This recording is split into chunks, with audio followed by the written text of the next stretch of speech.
Okay, I am live. Yeah, okay, cool. All systems go. Awesome. That's what I like to see. Hopefully it's not lagging too much. Oh, it doesn't look like it. Oh, and people are showing up. Hello, doll. Hello, kitten.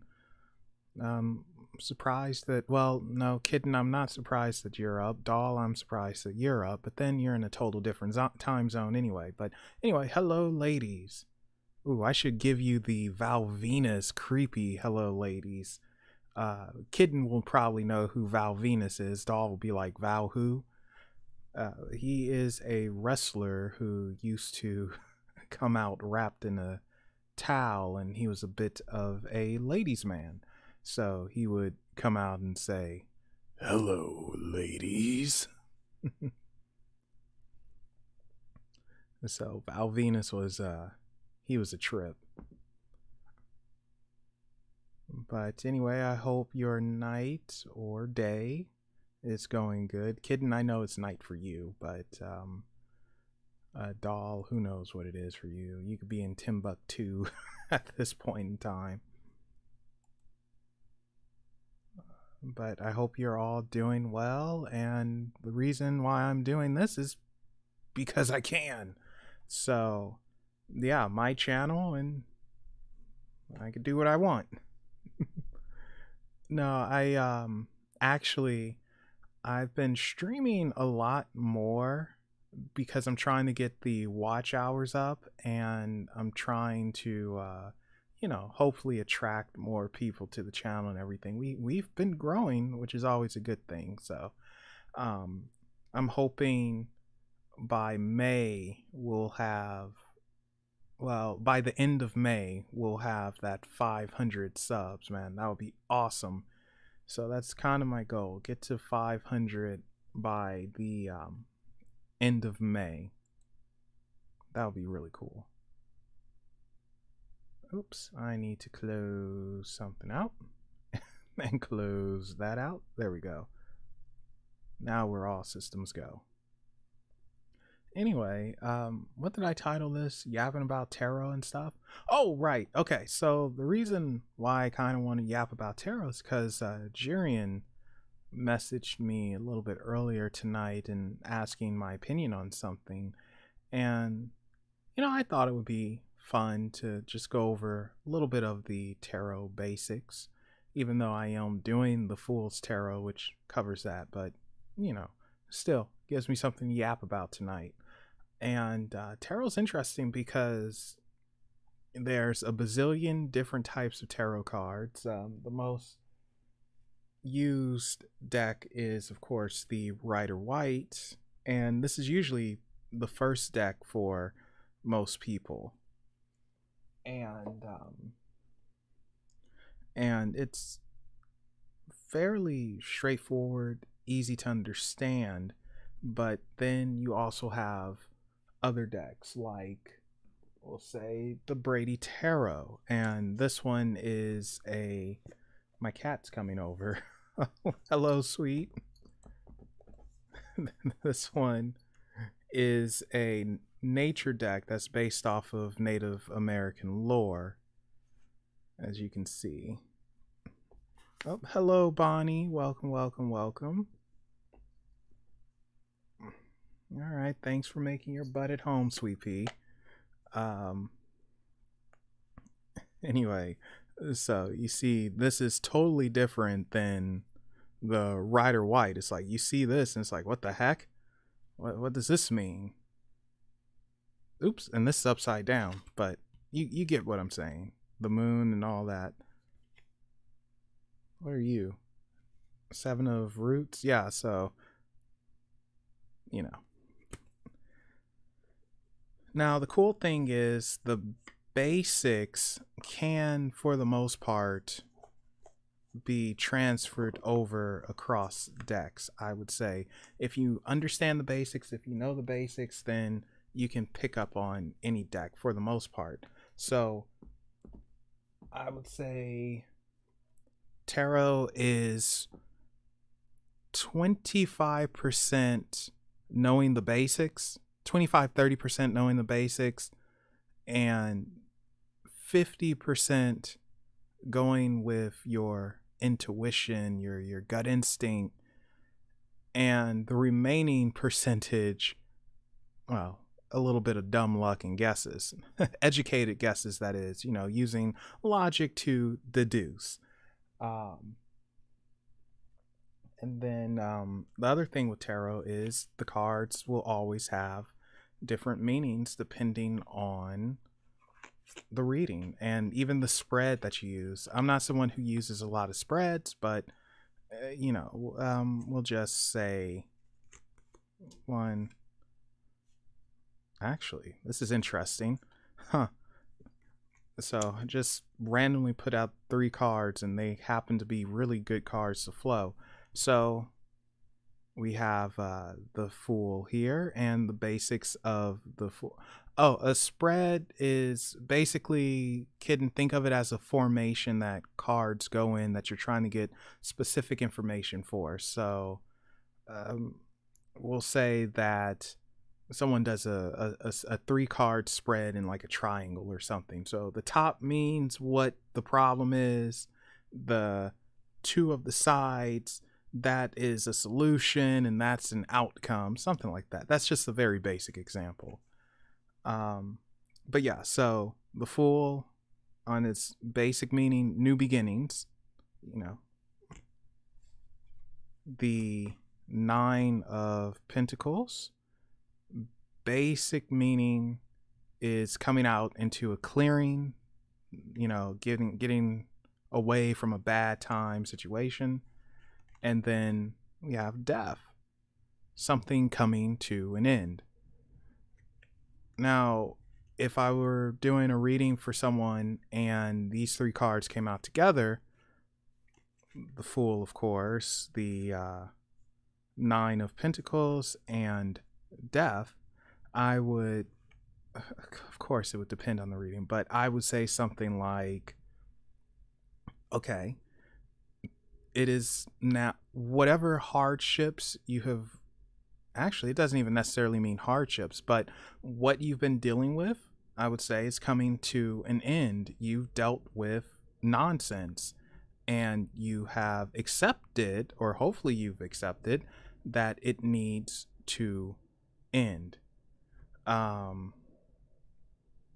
once you accept that, you are going to get a new beginning. You are going to have a clearing of sorts. You are going to be able to almost start over if you learned the lessons you were supposed to learn as well. This is fully your choice, though, and that's the good thing about tarot and magic and the occult, all that good stuff. Life in general, it is your choice.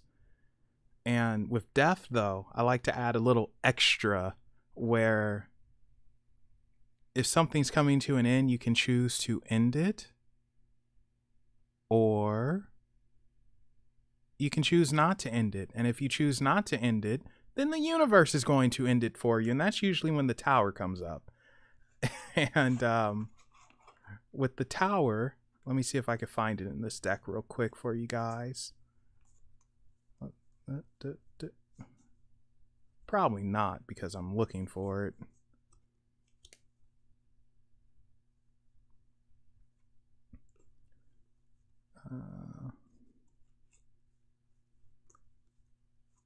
Where are you, Tower? Where the heck are you?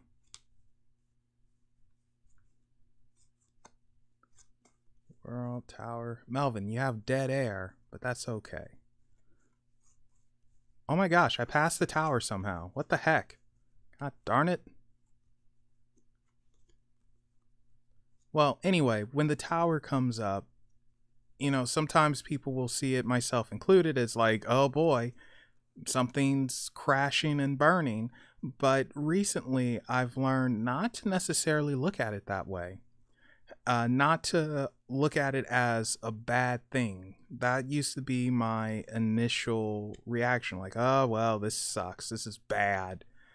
And I don't really say that anymore because I look at it as almost a restart, a refresh, going back to basics and having your foundation exposed so you can rebuild yourself up. You had a chance to. Where is this thing? You had a chance. Yeah, here it is. You had a chance with death to end whatever it was you needed to end. That was your choice. You didn't take that choice. So the universe is now getting involved and saying, okay, we're just going to do this the hard way.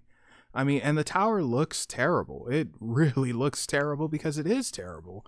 It is hardships that are associated with this, but those hardships can turn into something positive. It can lead to something positive. You know, like just because something is terrible doesn't mean it actually is in the long run. You know, it's almost like people who I guess you could say they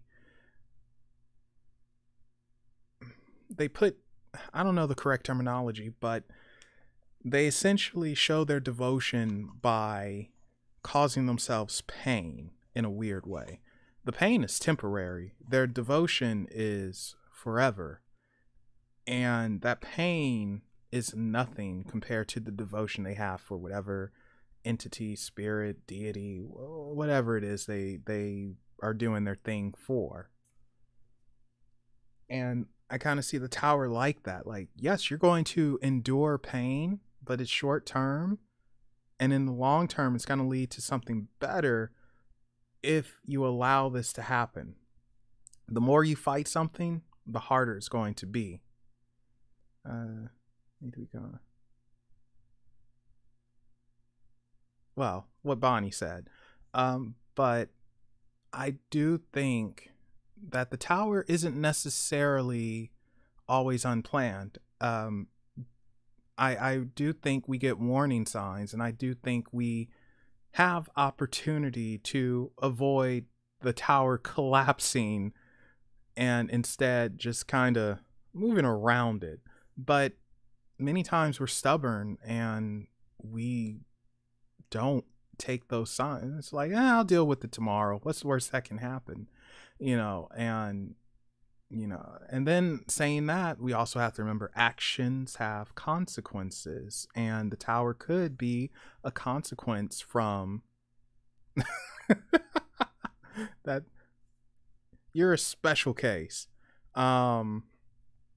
Actions do have consequences, and sometimes the tower could be consequences to those actions that we forget about. Like we have to remember, we put energy out there and it always comes back. So sometimes the tower, I believe, is like, this is the consequence for something you did that you don't even remember now, and is slapping you to teach you a lesson.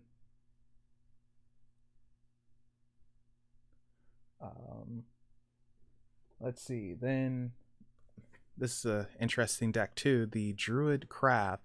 So you could kind of read this one like the Rider White, but it is based off of, well, Druids and Celtic lore. Cat, you are in my space, and I'm just gonna put this on you. She doesn't even move. She doesn't care. Like, is this not the coolest cat? She has boxes on her. She doesn't even care. She's sleeping. Don't bother me. I'm sleeping.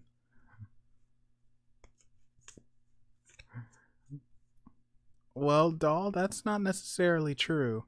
Just because, the tower is kind of chaotic, it doesn't necessarily mean that you're going to have a giant collapse, but it means that obstacles are in your way and things aren't going the way you planned. It's sometimes it's like that. You may not get slapped in the face, but you get slapped in other ways. Oh, isn't this beautiful? The Ace of Cups here. There you go. Closer look for you guys. This is gorgeous. So with Did I have this upside down? I don't know. With the aces, I like to say that these are gifts from the universe. So, little tip for you all, which I said this last time I did something like this. If you, can I not speak? If you struggle with learning the minor arcana, then pay attention to the numbers and match them with the major arcana. And the reason you want to do that is because the major arcana govern the minor arcana. So the aces are 1. Am I correct? Yes, of course I'm correct. So if the aces are 1s, then what card is number 1 in the tarot? That would be, well, technically it would be the Fool, but the Fool's 0, so it's not the Fool. It is the Magician. That is the number 1 card. So the Magician is in control or governs the aces. And if that's the case, we can see the aces as almost like magic. Because they're things that we want to control, things that we want to receive. The Magician mastered all of the aces. So usually every magician in decks, they have the cups, the wands, the swords, pentacles, or coins, whatever you want to call them, and it shows a mastery of it. So when an ace is being presented to you, it's almost like a reward, like you've mastered something or you're being rewarded sometimes. Again, every reader is different and they will see different things and have their own meanings for whatever, which is fine. You know, that's a good thing. If everyone were the same, then it would suck. The Ace of Pentacles here, again, beautiful, beautiful, beautiful, except for that glare and the shadow. But other than that, beautiful, beautiful, beautiful. Where is this ace in this deck? You see, this is what I hate. When I try to find something, I can't find it. Now, as you guys, of course, already know, tarot cards are a form of divination, cartomancy. There we go.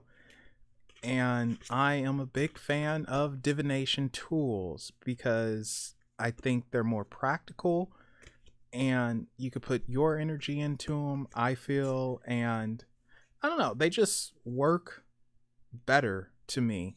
It's none of that like trust your instincts a bit more. Oh, here he is. Here's the Magician. Finally found him. Here he is. Glare, go away. There we go. That's a little better. So again, beautiful cards. I love the art. What was I saying? Yeah, I like divination tools. So I like pendulums. I like tarot and oracle.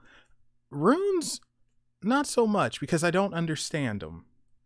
I don't understand how runes work, but something I could physically touch and feel and all that goes a long way for me.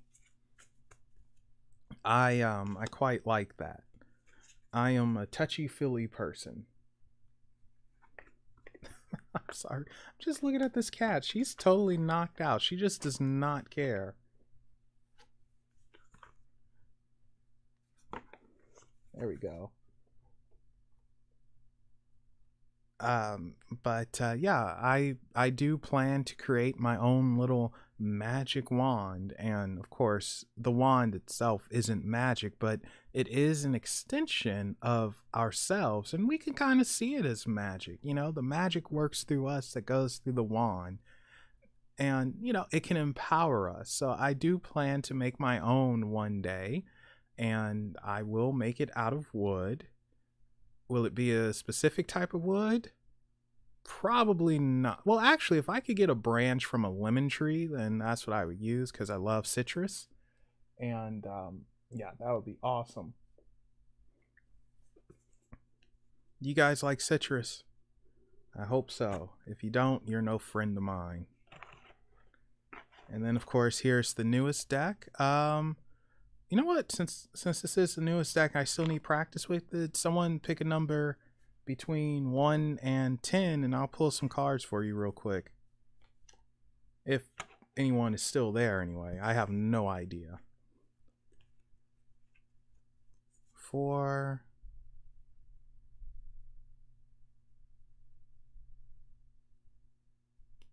And Bonnie loves lemons.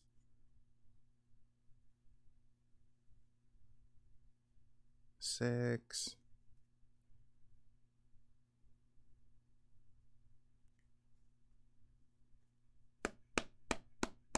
And oh, Kitten got it with 7.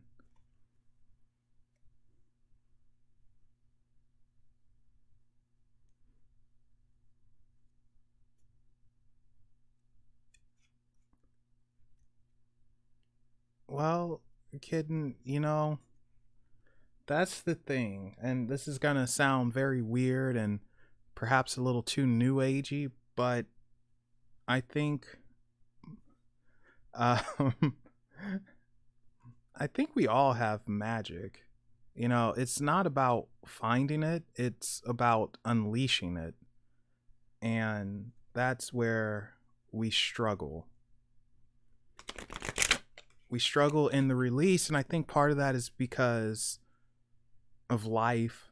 You know, we're dealing with bills and kids and jobs and all of that, you know, and it creates blocks.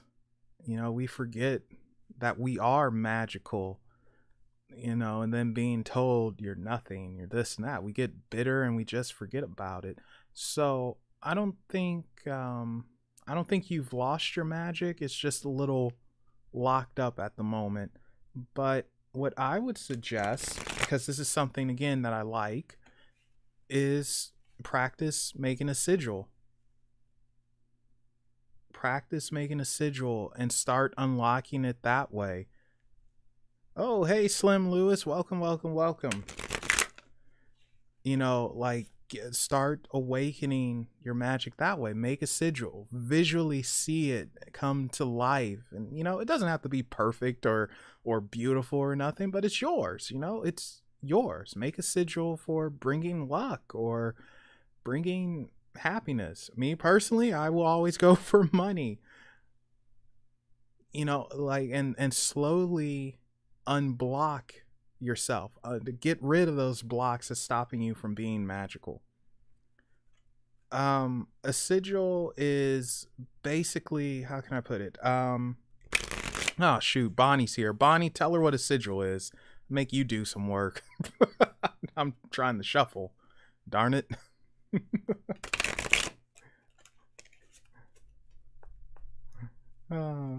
Yes, I'm lazy. All right, let's give it another mix, and I'll pull 3 cards for you, Kitten. How are you, Lewis? Hope the night is treating you well. Gosh, I love this deck. Still learning it though. Oh, maybe Bonnie's not here. Darn, did she disappear? She's gonna make me do the hard work. Well, it's not hard, but darn it, man, I'm thinking I could get her to do something. That's a negative. All right, let's give it one more mix.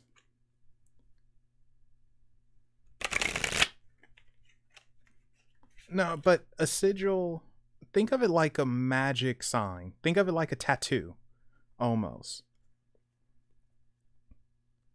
Oh, nice. Do you ever play any tunes on YouTube or something, Lewis?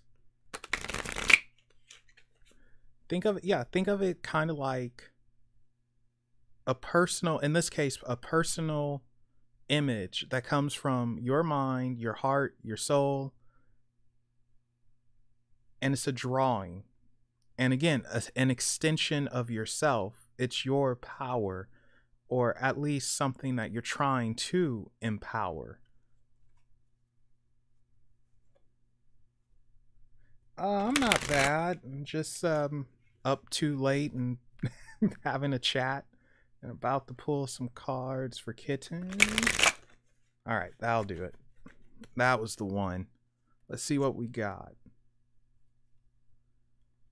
1, 2, 3. 3.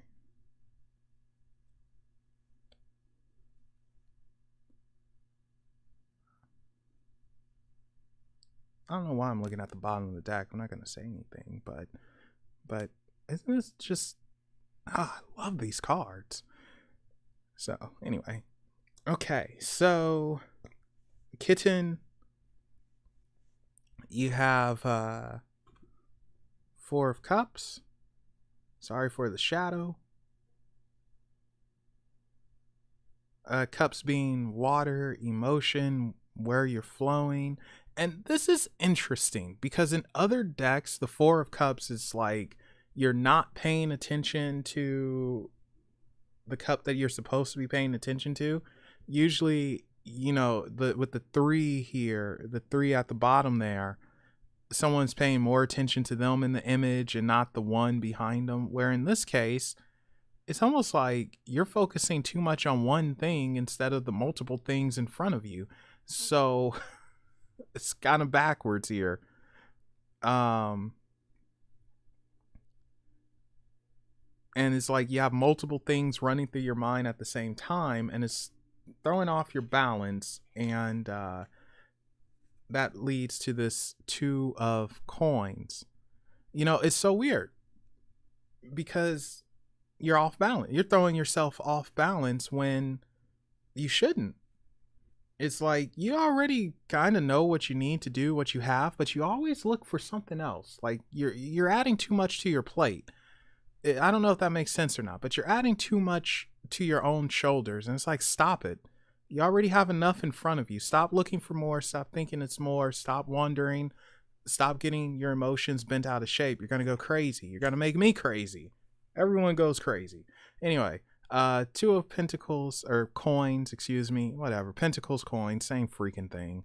Yeah, your balance. You're throwing off your balance. You know, you're walking this little plank to whatever that ball of fire is in the background there and trying to hold these things up. And why is he naked? I have absolutely no idea, but he's naked. So maybe you like walking around naked. And you're not at peace. Oh my gosh, you're not at peace. This guy's walking around naked. Oh, welcome back, Bonnie. You were supposed to tell Kitten what a sigil is, but you totally bailed. You're not at peace. You know, you're not as stable as you should be.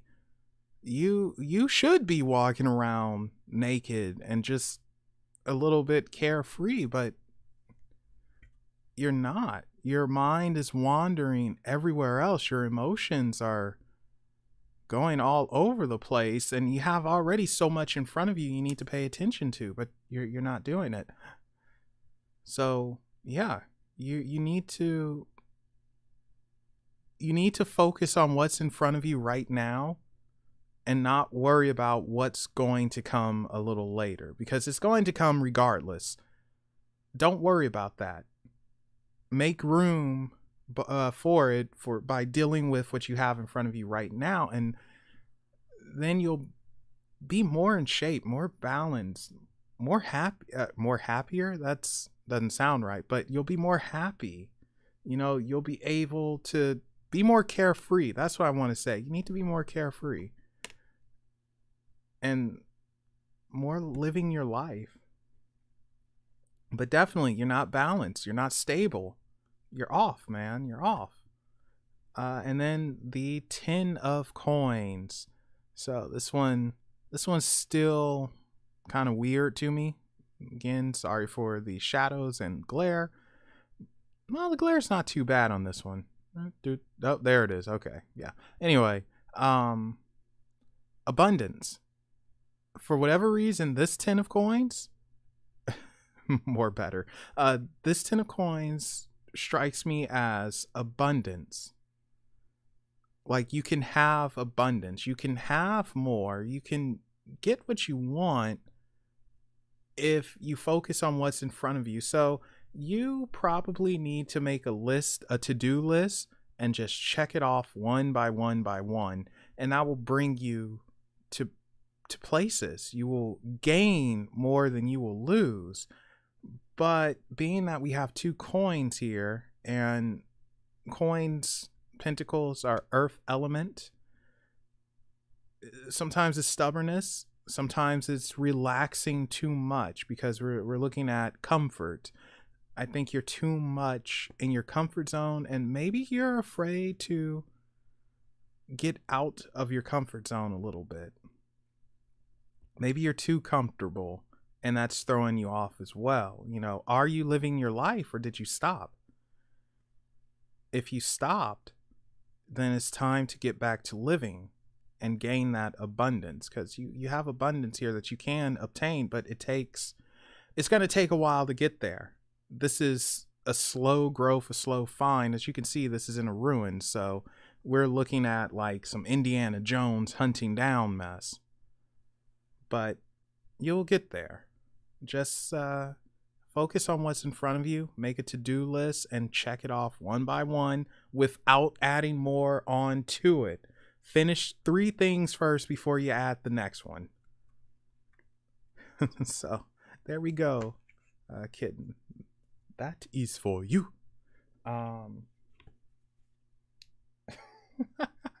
I should like show you guys Sweet Pea. She's just totally off. I have a book. It's literally on her face, and she's just knocked out. Well, you know, it's nothing wrong with living in comfort, but are you living in comfort, or are you afraid of losing comfort and no longer living your life? You know, it's one of those weird things. I'm sure some Freudian could come in and be like, well, what you all doing? You know, one of those people. But it's time to leave your comfort zone. Yeah, don't be afraid.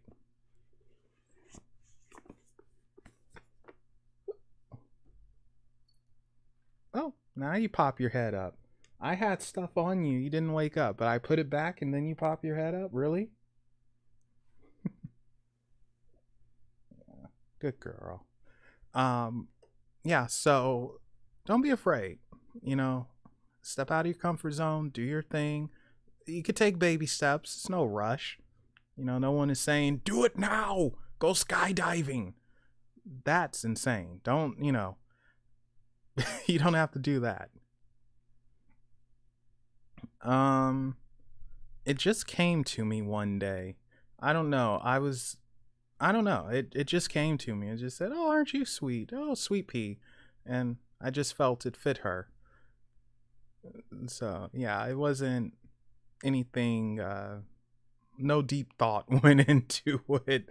But when she first showed up, oh my gosh, the cat literally got lost in the backyard, and she just was running in a circle trying to figure out how to get out. Just so weird. I'm not naming her Merlin. Her name is Sweet Pea. Name her Merlin. You name your cat Merlin. Good lord. You're gonna tell me, you can't tell me to rename a cat. Anyway, thank you guys for joining me. I know it's late where people are and everything. What? No, her name is Sweet Pea.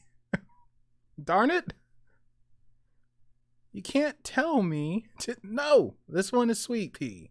Anyway, yes, as I was saying, thank you guys for joining me. I know it's late where some of you are, and it may not be. It might be super early, but, you know, still, I appreciate it. You know, just hanging about, yapping about nothing in particular. So I'm curious, do you guys have any opinions on magical tools such as, you know, runes or pendulums, well, tarot cards, oracle cards, wands, etc., etc.? You know, are there any that you wouldn't mess with? For instance, I probably wouldn't mess with a traditional spirit board, so think Ouija board or something like that. Stop worshiping Satan. Well, no one's worshiping Satan that I know of over here, but okay, thank you.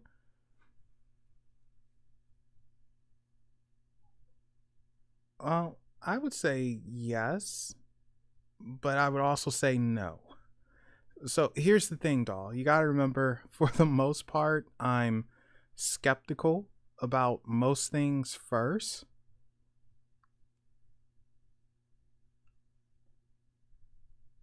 Oh, jeez, Louise. All right, thank you, Gloria. Appreciate it. All right, bye-bye now.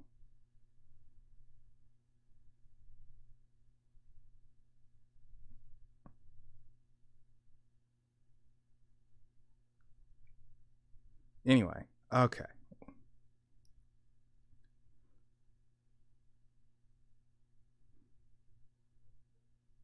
What was I saying? God darn it, Gloria, you totally threw me off now. Um, Enchanted clothes. Yeah, I mean, I don't see why they can't be enchanted. You know, I do believe that.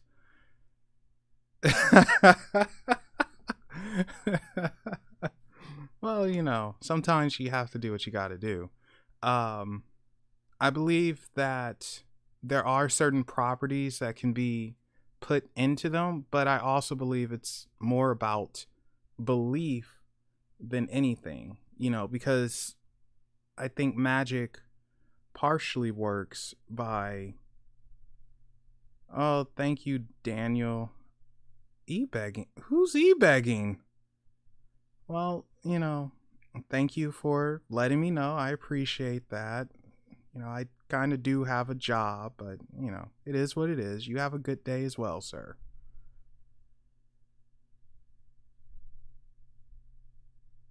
Seriously, who's e-begging? Did I ask anyone for money? What the heck?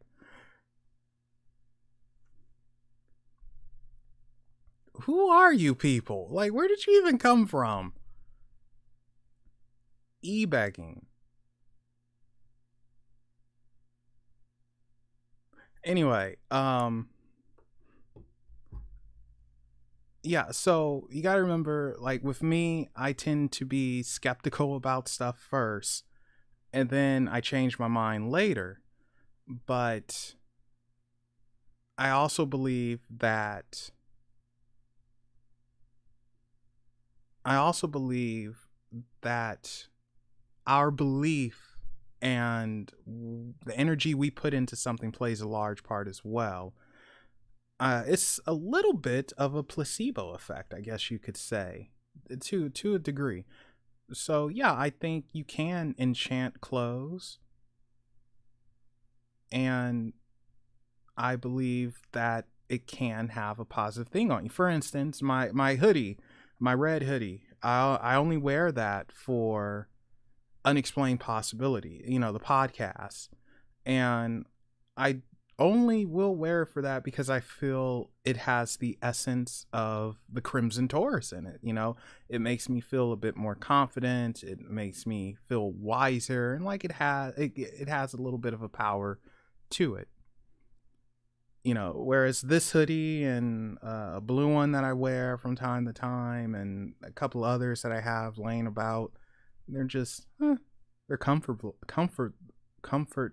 there we go, but I don't feel they have anything to them. But the red one, the Crimson Taurus one, yeah, I think it's something to it.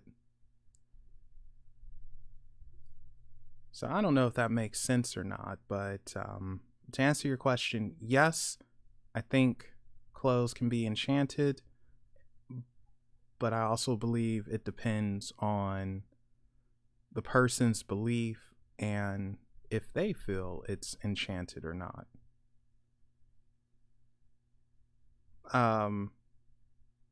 I am not a Satanist. I don't do satanic rites.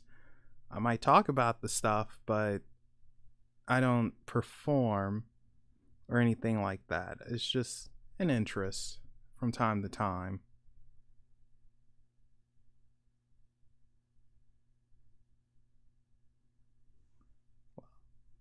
I'm just saying, if you want Satanism and satanic stuff, you're going to have to go over to Mr. Malice. But yeah, I'm not a Satanist or anything.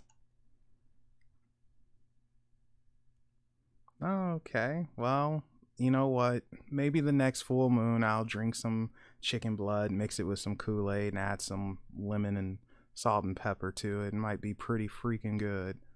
I'll invite you when that day comes, but bye-bye now.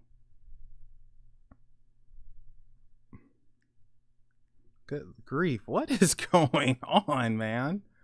This is unusual. What the heck?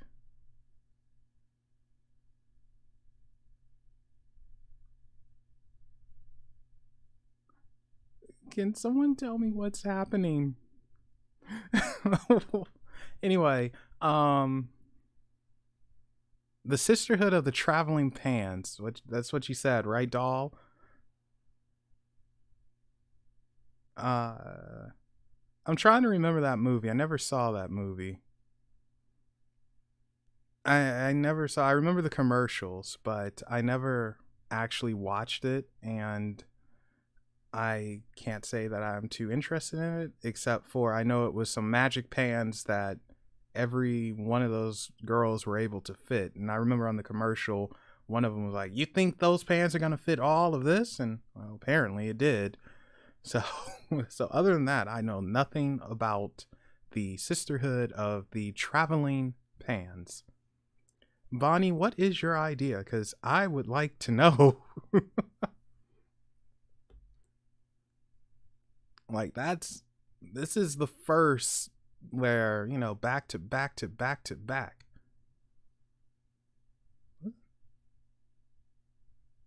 Yeah, I mean, I appreciate the watch time. Thank you. I mean, you know, it's just, don't be a wiener. You know, like, for the most part, everyone is invited to come in, chat, hang out, but no, don't be rude. I'm not going to be rude to you. Even when you're rude to me, I'll politely just say bye-bye. Oh, did I show you guys the new Pendulum? I think I did. So, yeah, this is the new Pendulum.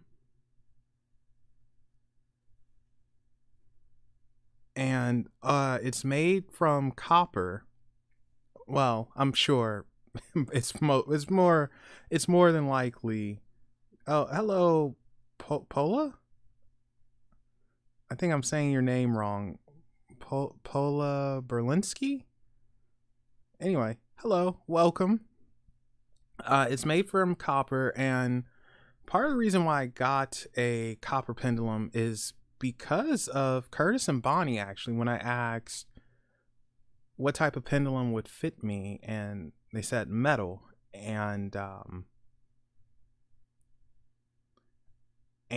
doing my research and everything for the type of metal that I should get, at first I was just going to get plain iron, but I switched it up because apparently, and I knew this as well as most of you already know, copper is good for communicating with energy, spirits, whatever. And copper is associated with Venus. And, oh, well, no, it's not a talisman. And no, I don't use it before drinking chicken blood. I actually use it before I get my freak on, but you know. Thanks for asking. I appreciate it. Anyway, what was I saying? God darn it, losing my thought. I'm turning into Curtis. Yeah, copper's associated with Venus, and since I'm Taurus, Libra, I'm 100% governed by Venus. I was like, wow, this is the one for me. And yeah, and I quite like the look of it. I think it looks really cool. I like the feel. And when I tested it out, whew, good lord. Let's see, can something, preferably Pearl, Daisy, or Raphael, can one of you come through real quick just to give a little sample? Like, it works a bit quicker than my other pendulum I noticed, and it feels smoother. And this is Raphael who showed up, by the way. Oh, ironically, it would be Raphael. How funny. Oh, well. How many accounts do you have? I mean, good lord. You're committed. I will give you that. But seriously, how many accounts do you have? That's amazing. Anyway, Bonnie, you could deal with that. That's fine. All right. Well, very interesting night, isn't it?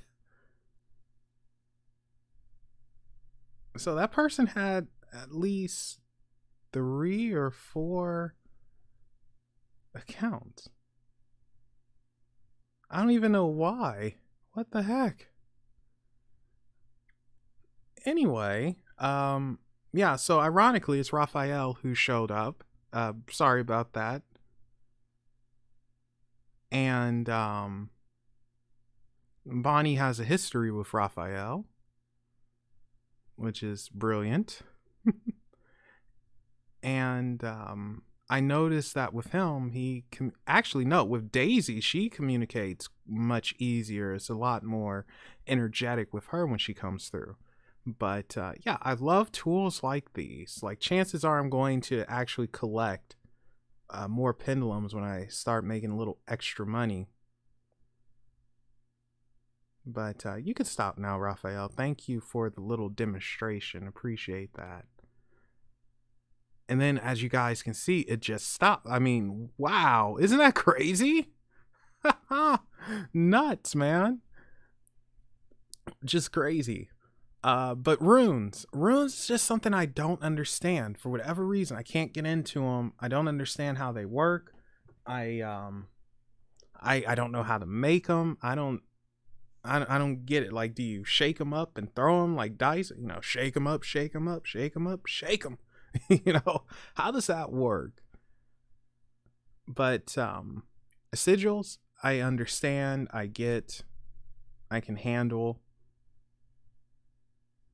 And I am going to make my own sigil again soon. It's going to be a little bit different from the last one I did. I plan to not use the computer for this one. I plan to use my hand to try and draw it out. And I don't have my...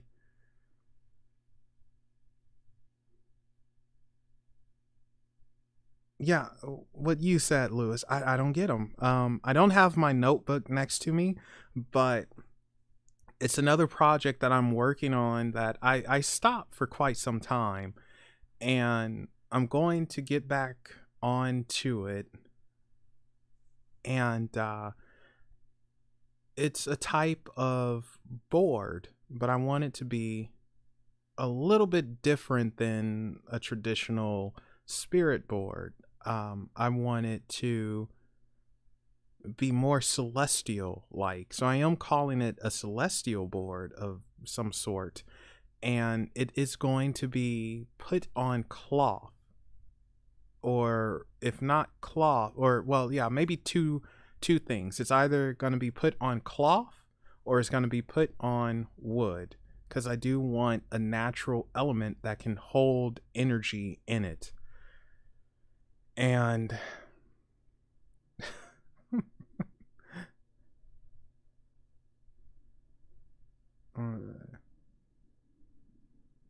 and with that, I intend for it to be able to not only necessarily contact human spirits, but I want to be able to contact things from beyond. I want the celestials to come through, the angelic beings, the multi-dimensional beings. That's who I am targeting, because it seems like with and that's the other thing. I want I want the user to have more control over it as well, because it seems like with traditional spirit boards, there's not enough control. Hello, Alpha. Welcome, welcome, welcome. Thank you for joining me on this late night chat with a couple of, well, probably just one troll coming in.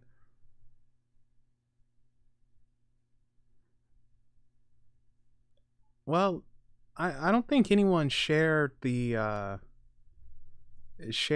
stream, so chances are it's just random people showing up for whatever reason, which is fine. You know, I don't mind too much or anything. It's just kind of weird.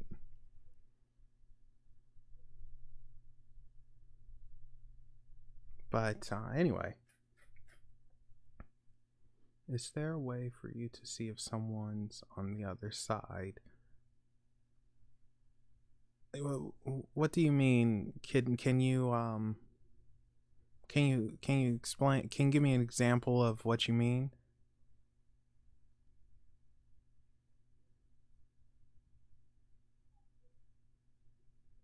Um. Okay, so, well, I mean, well, me personally, I can't see them. But however, I actually think there are ways. Of course, the first thing is like, oh yeah, be psychic, open up your psychic ability. But beyond that, I actually think there is a scientific way of doing that, and that is sorry, this is getting me excited. That is the if everything is made up of energy, and if the beings are connected to electromagnetic energy of some sort, they're able to cross or use magnetism for energy and such. I do believe that if you have enough energy, then you can kind of feed it to them and they will appear.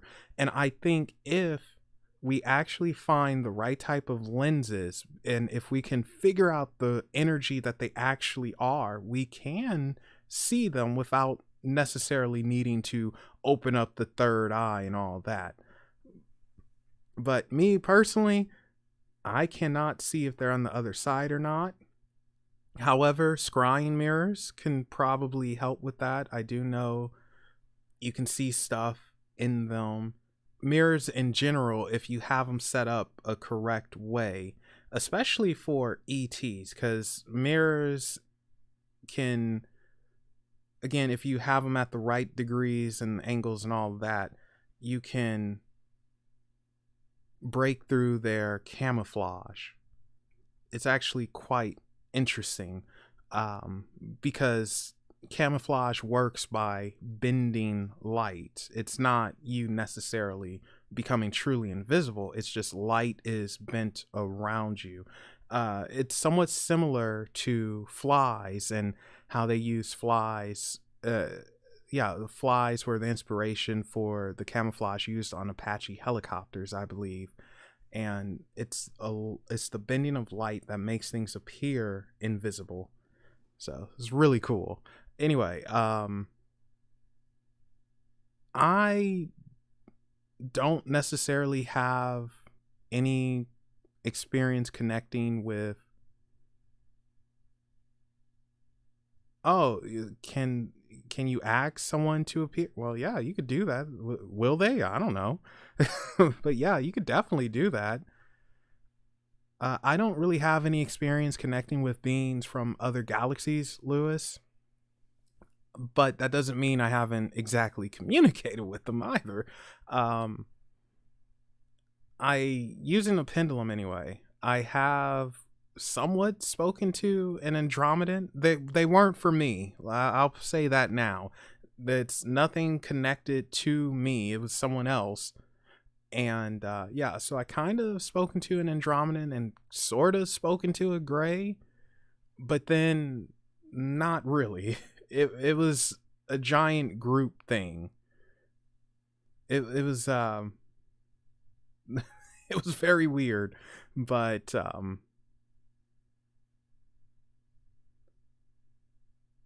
But yeah. No, only trance I fall into is after I eat a lot of food. You know, pork and chicken, turkey. Actually, I don't really like turkey too much. I don't know why I said that.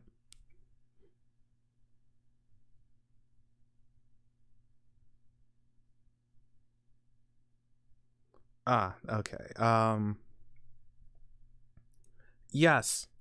Actually, funnily enough, I I can usually tell if someone isn't necessarily from here. I won't say that I can tell if someone is a full blown ET or not, because I can't. The thing that gives ETs away, good luck detecting it, but it's their eyes. For whatever reason, they can't hide their eyes as well as the rest of them. Like it's like maybe 90% good, but that 10% chance of failure is what gets them. But something about their eyes. Something about their eyes. Whoop. Sorry about that. I need to check something real quick.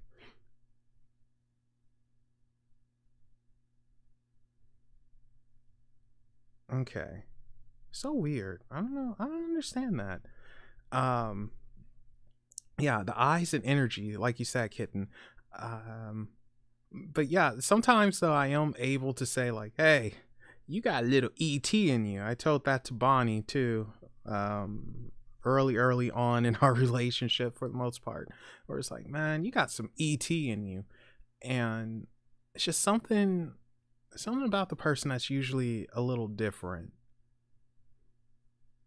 It's quite weird, but usually people who have that ET in them, well, they tend to be more psychically aware, I will say. But more than that, they give off almost a feeling of being lost. I know this sounds weird,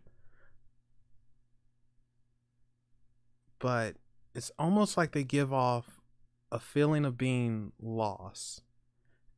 And very similar to people in the occult, they all have terrible lives.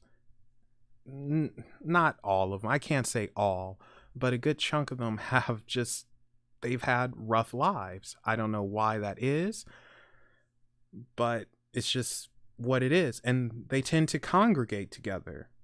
People who are hybrids in some way tend to find one another. It's very strange. It's extremely strange. And I don't know why that is. I don't know if it's a beacon that goes off and it's just like doo doo doo doo doo. Well, I'm not too hip on my Harry Potter lore, but I'm going to say that he wanted a lot of power as well. So I don't know. I've never read the Harry Potter books and I only saw 3 of the movies. So someone has to hit me on that. Hit me on that. Jesus Christ, what does that even mean? Hit me on that. You know what? Let's pull some more cards. So I'm thinking of another number between 1 and 10. You can only guess one number, and if someone already takes that number, oh well. So, and for that one, we'll use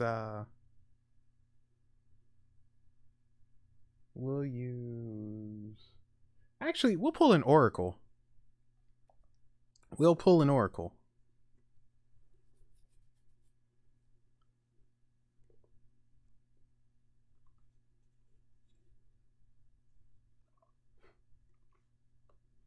Okay. Just put it on my cat. She just doesn't move. Oh god, I love it.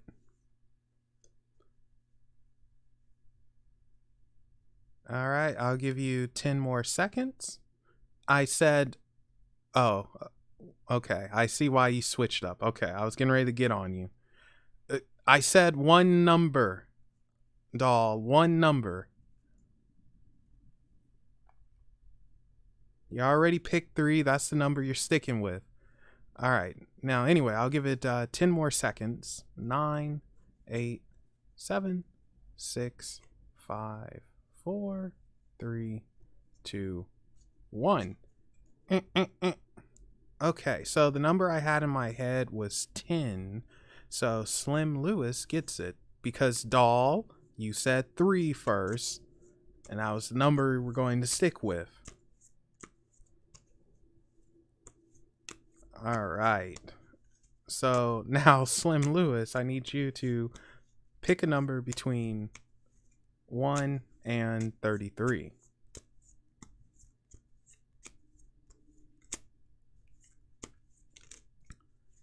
Now, I can't say I've met Mr. Lucifer, but I know he is definitely a rebellious kind of guy. And I think that's something that we all need to learn in life. It is to rebel and not necessarily take what we're handed, the lot we're handed. Just because something tries to dictate our standing, it doesn't mean we have to actually take it and stand there. And I do like him in that sense. And I actually, you know what? I think it was ladies' night. The second lady, no, it was the first ladies' night. It was Bonnie, Niema, and Angie. And Bonnie took out the Ouija board, and Lucifer came through with a message, and it was very powerful. And it was basically saying, we as humans, as people, we need to stop bowing down to the powers that be and use our own power. Use what we have. Why aren't we? Why don't we accept that?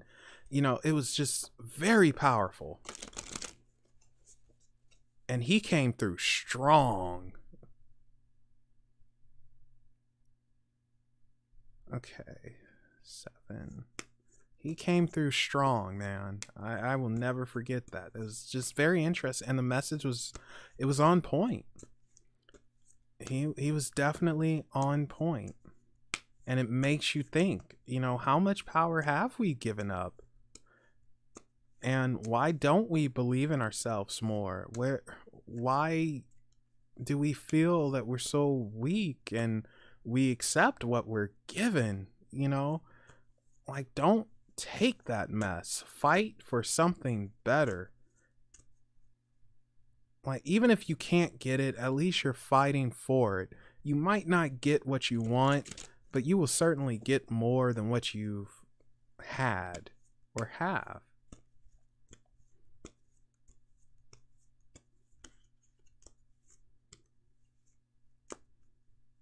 All right, let's give it one more mix and we'll pull out the number 7 card, whatever that would be.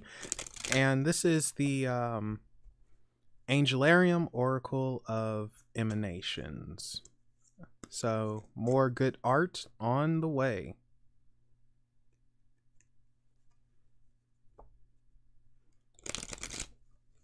Wait, who was it? It was Bonnie, Niema, Angie, and Jennifer Vatsa. That's who it was. 2, 3, 4, 5, 6, 7. Oh, interesting. This is funny. You got Phanuel, the Angel of Truth. There we go. That's a bit better. Sorry for the glare. There we go. Beautiful, beautiful card. Beautiful imagery. I love how they've made the angels in here because they're not traditional looking angels, and I think it fits them so much better.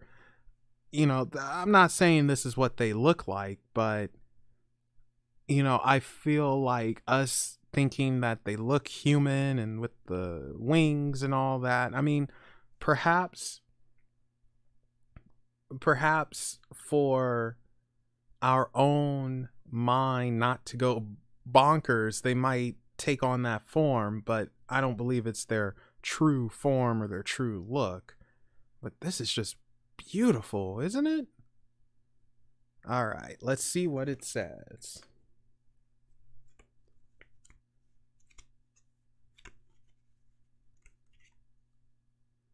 Phanuel. Where are you? Ah, here we are. Phanuel, Angel of Truth. Phanuel will wait for your arrival. It was here long before you arrived, standing at the threshold to the throne room. You may not have borne witness. Its sound may have escaped you, but Phanuel has waited there for you, eager to wrap you in a cloak of truth. Reality is ever present. It is a simple matter to find it. It is another, much more difficult task to understand that its truth can be different from truth. Hold the torch high, see what stands before you for what it is. Signs: wine, a torch, a bleeding eye. So, that's interesting. Evidently, Lewis, you are on a mission of discovery, finding out what is the truth, your truth. Maybe not the truth of the world, but what makes sense to you. And perhaps you already know. It's just a matter of accepting. If you have to hold the torch up, that means you're already in the presence. You're just not seeing it. So the answers you seek, I mean, it's going to sound weird, but the answers you seek come from within. You already hold the answers and the knowledge that you're trying to find, the truth that you're trying to obtain, and perhaps even bring out. You already know it. It's in you. You just have to see it. You have to feel it. Bring it out. Phanuel will help you bring that out. Or, in this case, I would say Lucifer will help you bring it out, because he is the one who brings he is the one that brings things to the light. Maybe the ugly truth, maybe the hidden truth. So I think you're already on the right track for that. I think you are on the path. You just need to see it. You need to realize that the answers are right there. So there we go. Yeah, no problem. Honestly, I have to give a big shout out to Bonnie and Angie, because if it weren't for them, I probably would not do tarot or oracles or anything of this nature. Like, they are the ones who pushed me into it.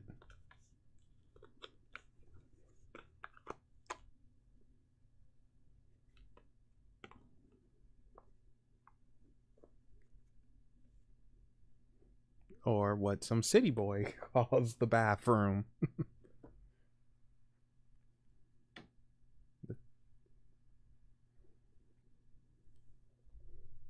Because, you know, throne rooms are important. They're sacred. If you haven't done so yet, please remember to hit the like button and go ahead and share the stream somewhere if you'd like. You don't really have to. And if you're not liking, go ahead and hit dislike. That's okay. You know, I understand this isn't for everyone.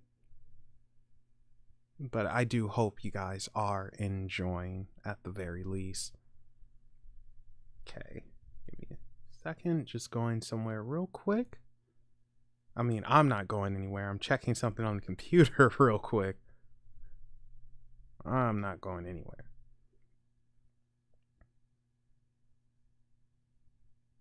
Oh, okay. Well, you got it. Well, that's what matters. Hold that torch high. See what you need to see.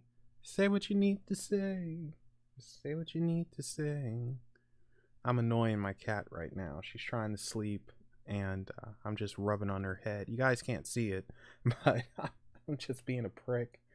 But that's what she gets, because she jumped on me last night, and she woke me up, and it sucked. So, payback. Bless you. Yeah, so Baron Light really triggers people, but it's life changing. You know, also, not too long ago, I've come to the realization that, well, I say not too long ago, but it has been a while ago now. I've come to the realization that I have been bamboozled by the thought of angels versus demons, which is so stupid. You know, like, I don't know why or where the idea of an absolute evil and absolute good comes from. I mean, I sort of understand the premises of it. I sort of understand why it's there. But should it be there? You know, this could lead into some deep talk now. Is there any such thing as an absolute good and an absolute evil? Are things we considered evil, are they truly evil, or is it something acting out on its nature? And if it's acting out on its nature, is that evil versus something that we would consider good? Well, is it acting out on its nature to be good, or is it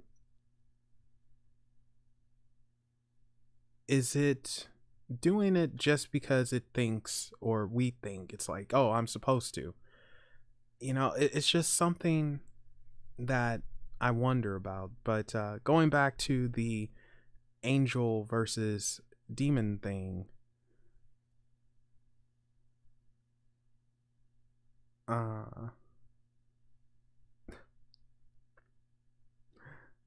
uh sorry, I'm laughing at Bonnie. um anyway, yeah, going back to the angel and demon thing, I had a very different point of view about demonic entities before really learning about demonic entities. Same with angelic beings, or what we call angelic beings and what we call demonic entities.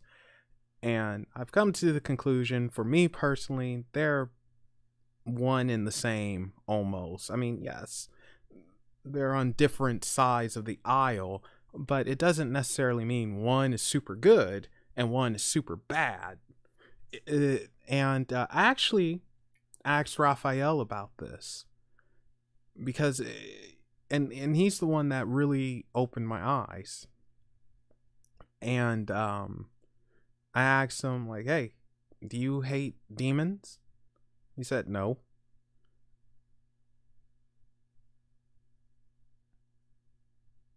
Oh no, it's fine, Alpha. I'm happy you're watching me on the big screen. Hopefully I don't look too ugly. Oh gosh. Oh, freaking anima. Okay, so guys, um this freaking chick. On Saturday, you know, I popped in just to sort of fill in the guest spot, just for like an hour or so. And this chick, you know, after it's over, she's looking for a picture and everything, and she's like, "Oh my god, Melvin, you look like a serial killer in all your pictures."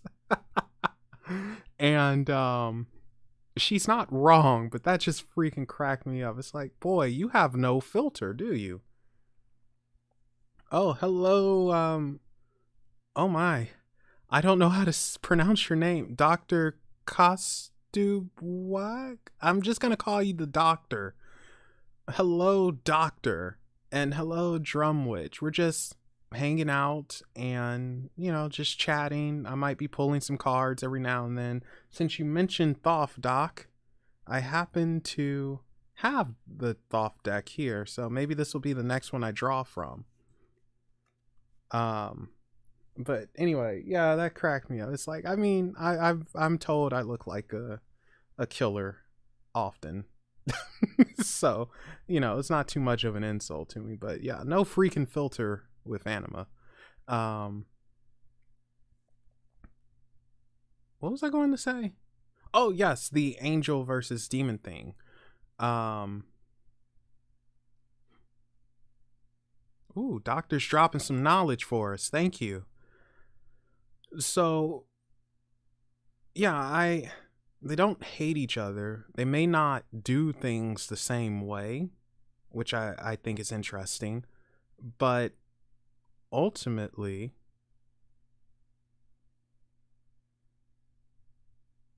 it's like it's no hate there. It's no I'm going to kill you because you're this demonic entity. And it's no I hate you because you're this angelic entity, when quite a few of the demonic entities, they're some were watchers. I always get these two mixed up, Azazel and Azrael, and I hate that I get these two mixed up. Um, but um,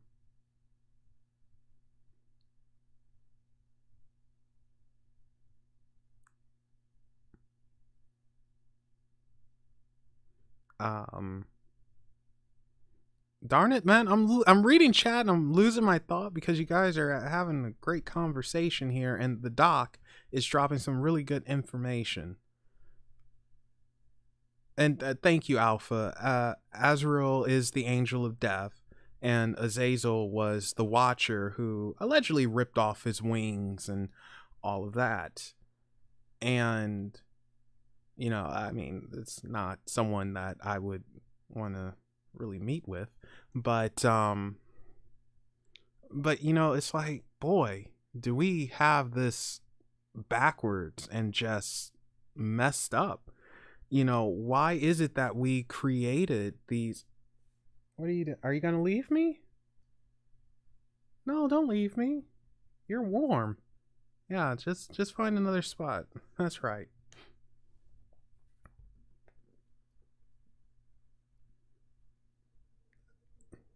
Okay. Um, sorry, gave the cat the attention. I hate that we've been conditioned to see this holy war between good and evil, and demonic entities bad, angelic entities good. And in truth, it's like there really isn't a good or evil, at least in my opinion. Uh, Everything is capable of performing evil acts, just as everything is capable of performing good acts. It doesn't mean one is good, doesn't mean one is evil. And I think sometimes we have to look at these deities that way. We have to see them as what they are, forces of nature. Perhaps it's a nature that we will never understand in this physical body embodiment of that we call life, but they are some type of nature, natural energy. What I'm interested in is, where did they come from? Did we create them, or were they birthed from this planet? That I think is an interesting question. Where did they come from? Why are you here? What is your purpose? Do you serve a master? Do you serve me? Do I serve you? What is happening here? It's just something I'm curious about.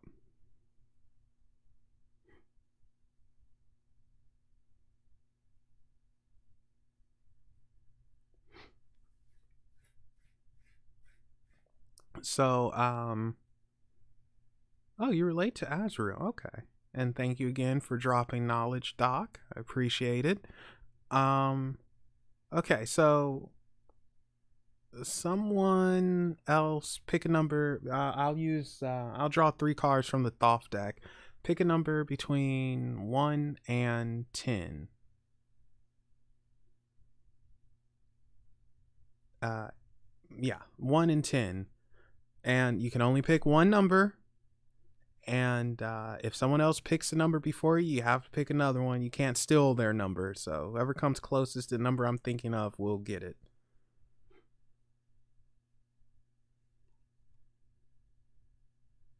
Okay. And I will give you 20 seconds starting now. Where's my timer? Oh, there it is.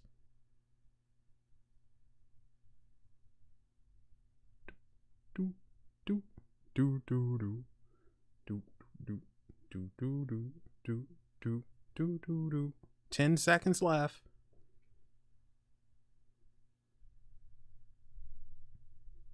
And I lost count, actually. So, between 1 and 10, Drum Witch.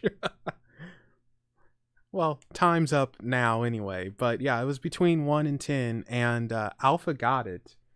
I chose number 10. Okay, so we'll pull out 3 cards for you, Alpha. We'll pull out 3 cards for you, Alpha. And we'll see what comes up. Oh, hello, Paranormal Witch. Welcome, welcome, welcome.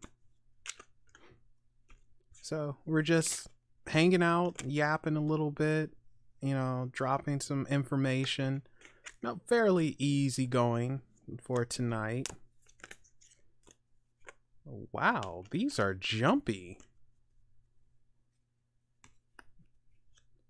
So Doc, if you're still here, why do you believe that angels are from the Kabbalah and demons are from the, and I'm gonna butcher this, the Qliphoth. I butchered it, but you know what I'm trying to say. I'm curious about that. If you're still here and you can, if you can drop that knowledge for us. Okay. Oh no, I'm sorry to hear that, Paranormal Witch. Didn't I tell you to take it freaking easy? Darn it.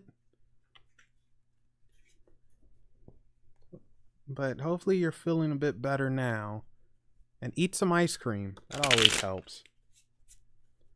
Alright, so 3 cards for Alpha. Alpha Draconian. From the Draco star system, the reptilians with wings.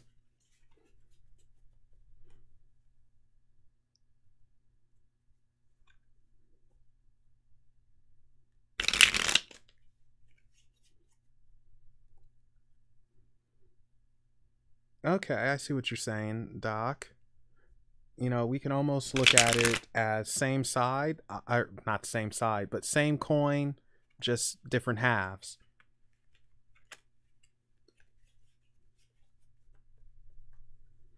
Now, this is interesting because I always heard that Enochian angels are different than, you know, the more traditional angels from the Kabbalah or the Abrahamic lore, and that there might not actually be angels, but another entity entirely.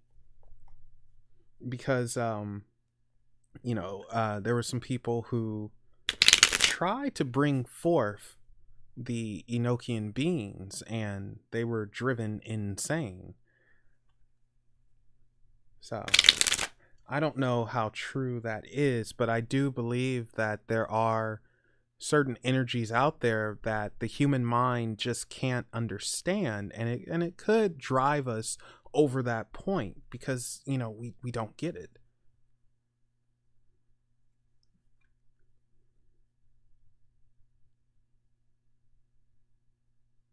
Yeah, I'm happy you're enjoying the conversation, Slim Lewis. Okay, so we're gonna give it one more mix, Alpha, and wow, that shot out. Okay, we aren't going to give it any more mixes. Holy cow.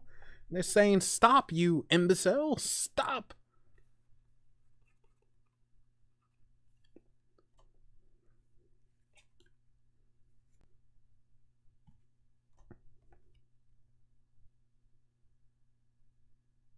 Hmm.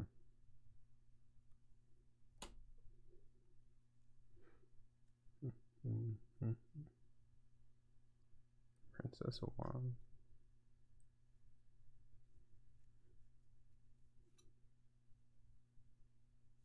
I think you're getting a little bit more than 3 cards, Alpha.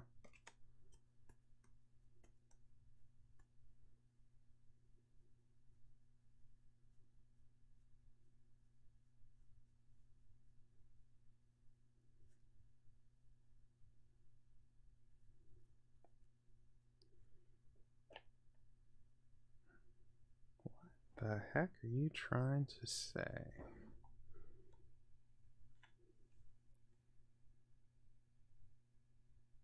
Oh yeah, I definitely think it means put this card is for you and you better freaking moth. God darn it. You better freaking stop. This is where you stop at. So yeah. But I'm trying to make sense of this one.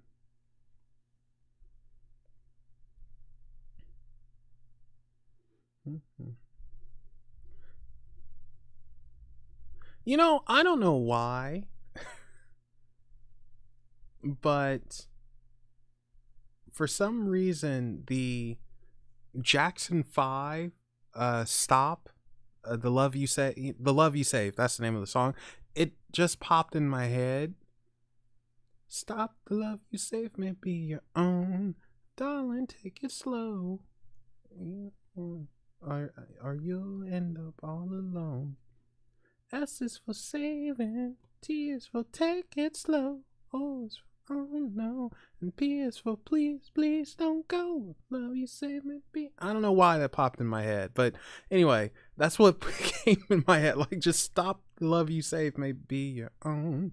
Darling, get slow. Anyway, sorry. We have the glare, bad glare for this one.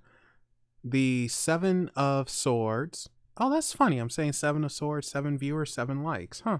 Interesting. Oh, and there's 72. Yeah. 7 of Swords, futility. Futility. I actually said it right. Of course, that means pointlessness. And I don't want to say that you're in a pointless situation and you can't win or anything like that, but you might be fighting a battle you don't need to be fighting, to where it's no correct ending. It's no ending that's going to turn out right. And next to that one, the Hanged Man. Oh, look who's back. Back again. The troll is back. Tell a friend. I don't speak in tongues. I'm sorry. You know, I can only do that when I see a pretty girl. Then, you know, you get, you know, you'll get that. But otherwise, I do not speak in tongues. Anyway, the Hanged Man.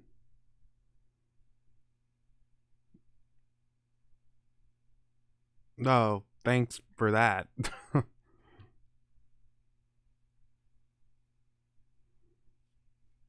Well, hey, 7s will work.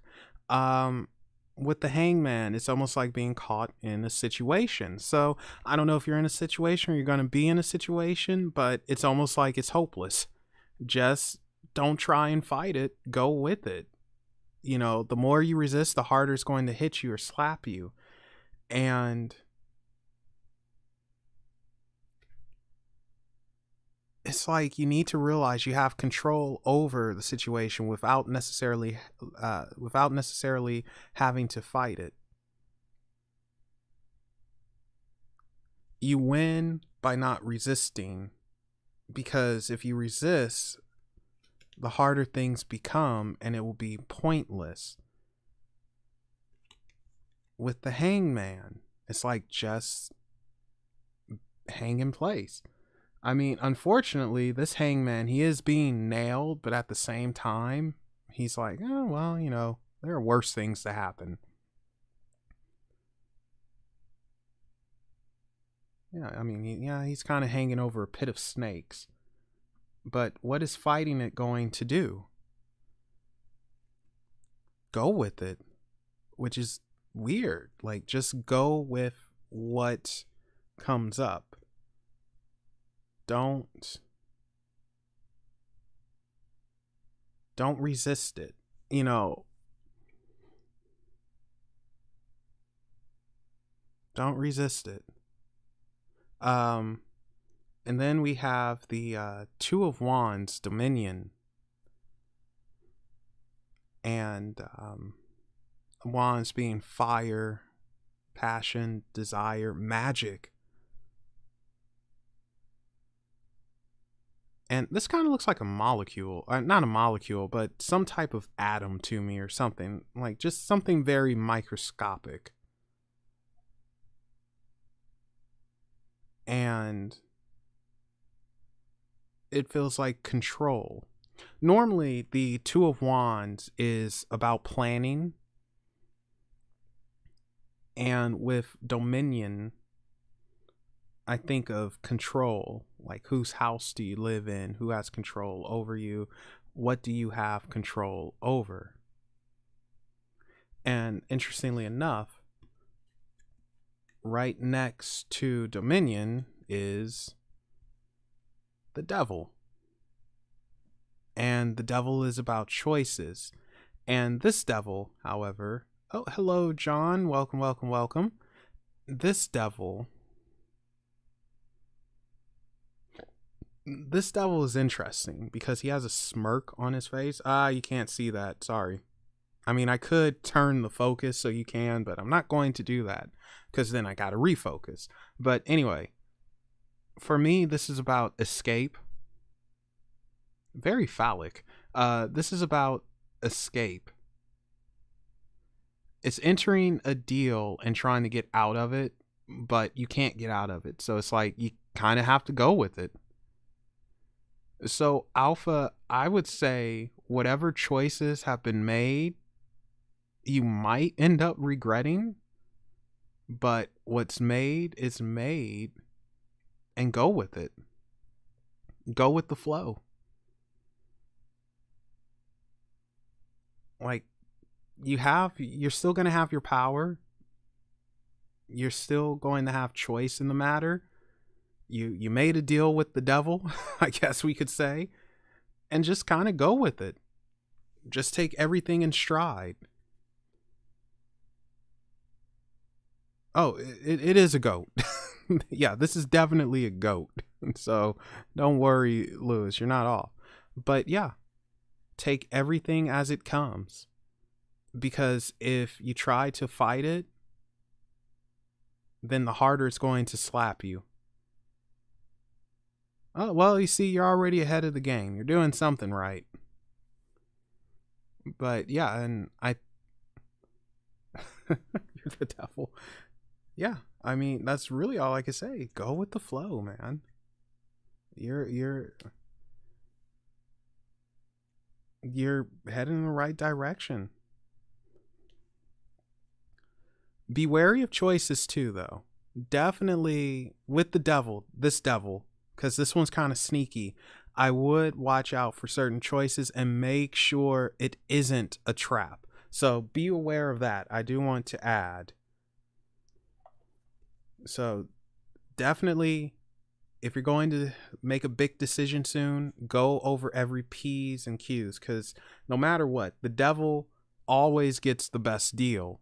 But that doesn't mean you can't get a decent deal on your side either. So definitely make sure you check everything, I want to say.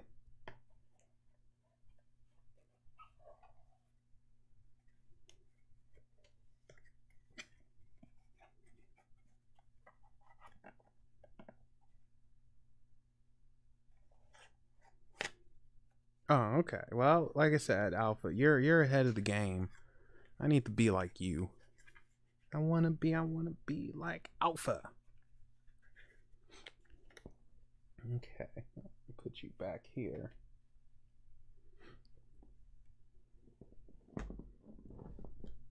John, I don't know if you're still here or not, but hopefully you're having a good night, and thank you for showing up and hanging out with us, even if it's only for a minute or two. That's fine. We appreciate you stopping by. As you can see, we're having a party over here. The semi party, but we're just yapping. Nothing in particular too much. Oh yeah, you're welcome, Alpha.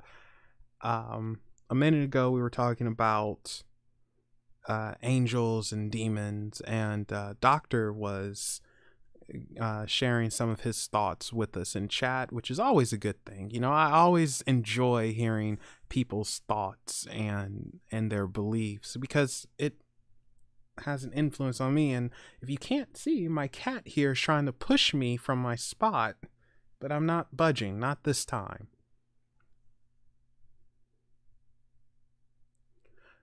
Funnily enough, I am not a night owl. I am very much early bird, but I had nothing better to do, so I figured, hey, let's hang out and let's talk. And yeah, I'm actually surprised people showed up. I mean, I sent out links to a couple of people, but I didn't think they would show up. So it is awesome that so many are here. And you know, owls are very interesting because of their connection to the paranormal and the supernatural, and as well as ETs, you know, the watchers, so to speak. Not the watcher angels, but in some ET lore, owls are watchers for beings that are actually in control of this planet. Is that true? I don't know. I mean, I can't say it's not true. I can't say it is true, because it leads us to the question, you know, where do we come from? You know, oh boy, that's a loaded question, isn't it?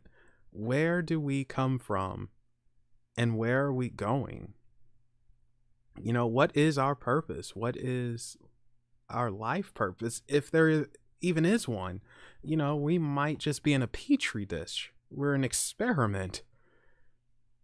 Would that be just terrible, or would that bring more understanding? Like, okay, I'm an experiment. I can live with that. Or it's, I never had any free will at all. I'm in a dish. So it's something to think about, you know. I don't think about it too much. It might drive you crazy. Well, I don't know what you're talking about. I came from a tube, Lewis.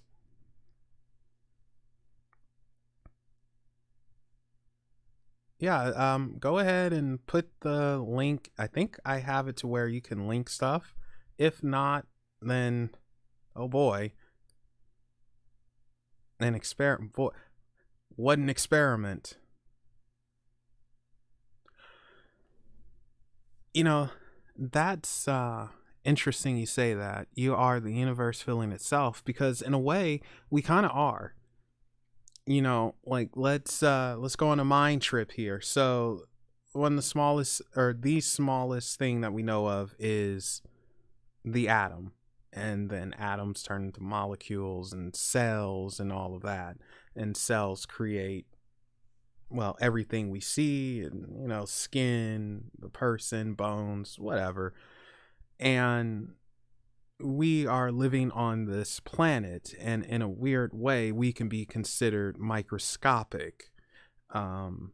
And leaving outside of the planet, we have other planets that's part of a system, and going beyond that, we have many systems that create galaxies, and going beyond that, we see nebulas and all this crazy stuff, and multiple galaxies. And going beyond that, you know, we have the seeable universe, but we're all part of it, and it's so big and we're so small. What if we're actually part of a larger being, and we are just atoms, as we are part of this large being living its life?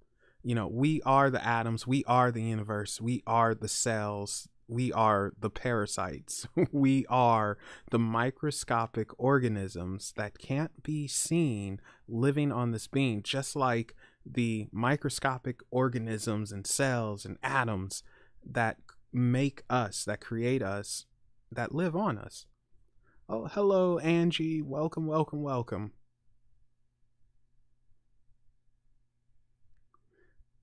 it's just something to really think about and get your mind working and moving and grooving.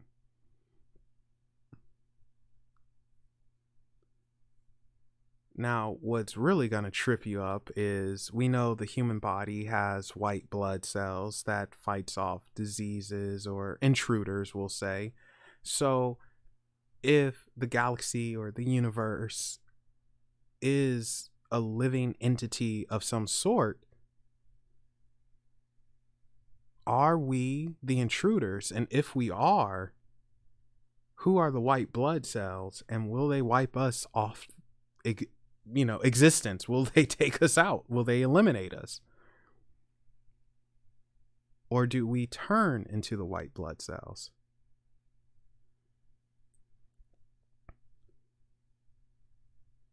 So it's really something to think about. Gosh, now my head is going 10 billion miles a minute now thinking about that.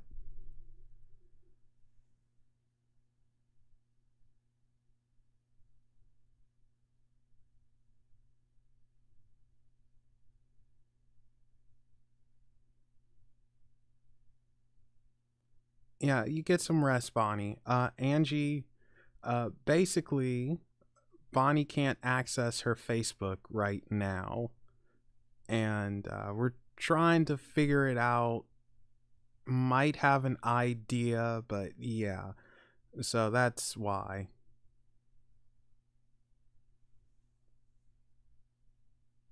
But you have a good night, Bonnie. We'll catch you when I catch you.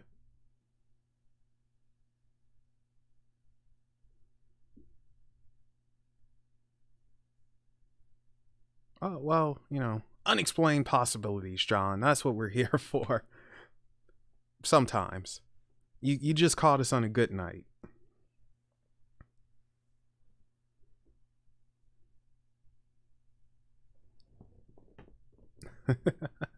Yeah, you better practice that jazz.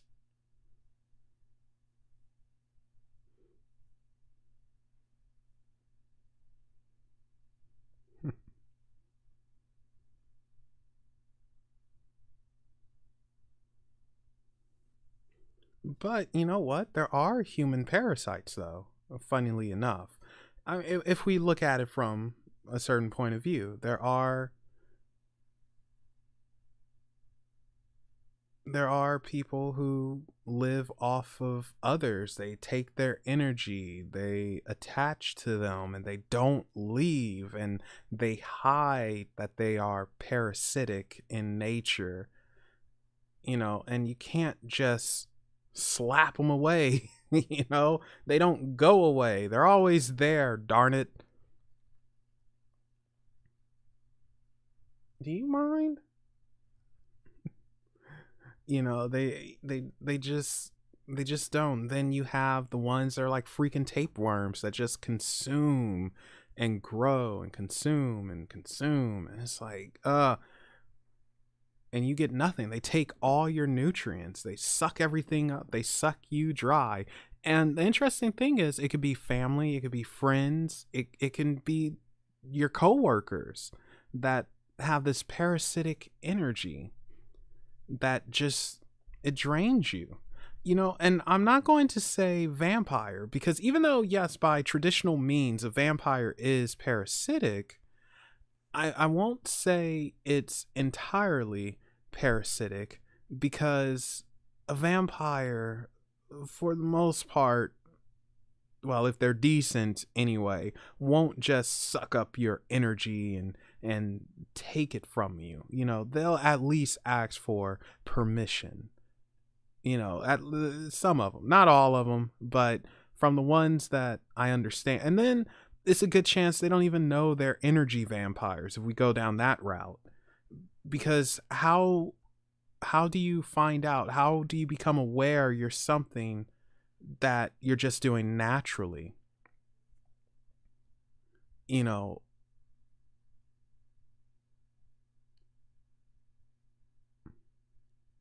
Oh yeah, I definitely believe energy vampires are real. I'm not saying they're not, but but what I am saying is that someone can be unaware that they're an energy vampire. They may not know. You know, they're just doing what they do naturally. You know, this is where we come to um is this something that you're doing naturally, you're unaware of, and this is just you living your life, versus you're aware you're a parasite. You're aware you're a jerk, and you are intentionally and deliberately sucking and taking away everything from me when you are very much capable of doing on your own. Of course, not all parasites are like, they're parasitic for a reason, but but speaking from a human point of view, we are capable, and yet we are parasitic. Not all of us, but a good chunk of us. Boy, this is going places. I wasn't expecting to have this type of talk tonight.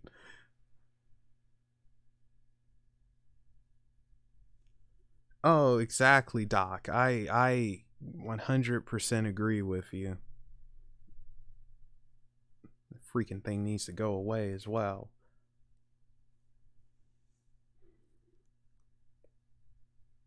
Well, you know, if you're an energy, yeah, I I won't disagree with you, Alpha.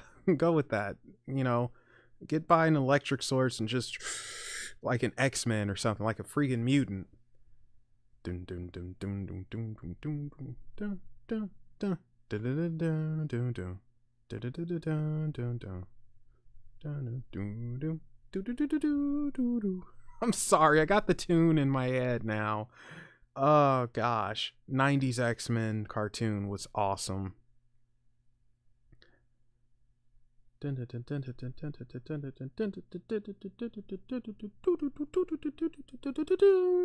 Okay, get out my head now, Melvin.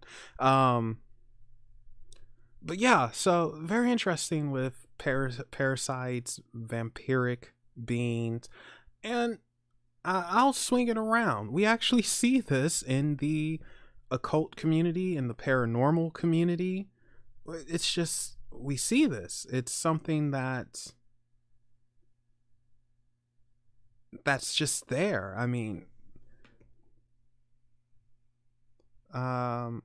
if you have a parasite, how do you get it? Well, I guess, Drum Witch, you get it the same way you get anything. You come across it. I don't I don't necessarily think it's you going out looking for one.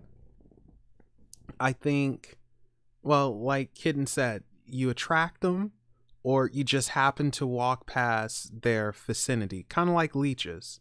You know, you go into leech infested water, you're not looking for them. They're certainly looking for anything that comes by, and they get you. Oh, how do you get rid of it? Well, first you have to become aware that there's something parasitic on you or sucking you up. And then once you become aware, you have to cut yourself away from it. You know, what is that parasite taking from you? Yeah, exactly. You have to set boundaries. What is that parasite taking from you? What can you stop feeding it? You know, you stop feeding that sucker. And like Kitten said, you create boundaries, cut it off, drain it. You know, even if it's walking away from something you don't want to walk away from. And then it turns into a sacrifice, which makes you stronger. And I'm sorry guys, but the best X-Men is Cyclops, easily. So just that simple. It's Cyclops, no arguing. bar none. But you could get a lot of things at Walmart.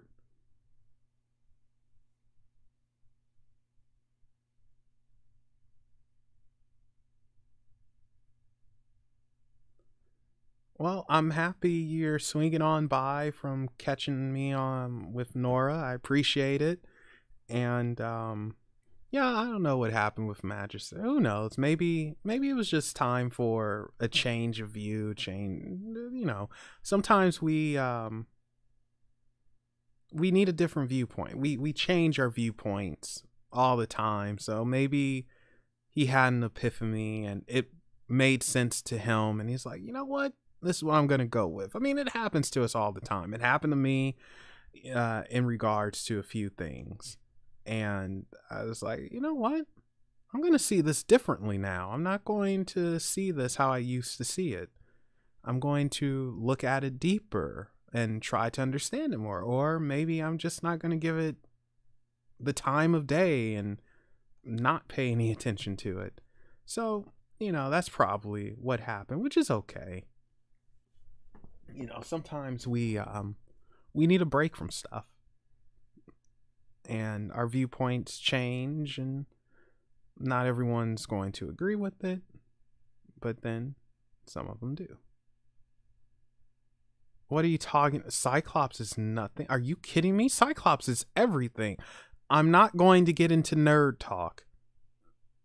I won't do it. But Cyclops is freaking awesome. There's a reason why Captain America straight up said he's the most dangerous X-Men. There's a reason why Cyclops had to knock out Wolverine, Storm, the Gambit, and Beast. Anyway, do I know anything about the god Zeus? Well, I know his mythology. I don't know about him personally. And the first thing that comes to mind is he's a horn dog. I mean, I shouldn't say that, but, that's the first thing that comes to mind with Zeus. And he is...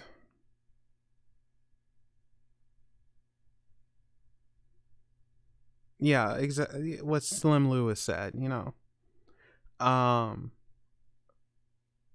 with Zeus, again, from the mythology, he's certainly not the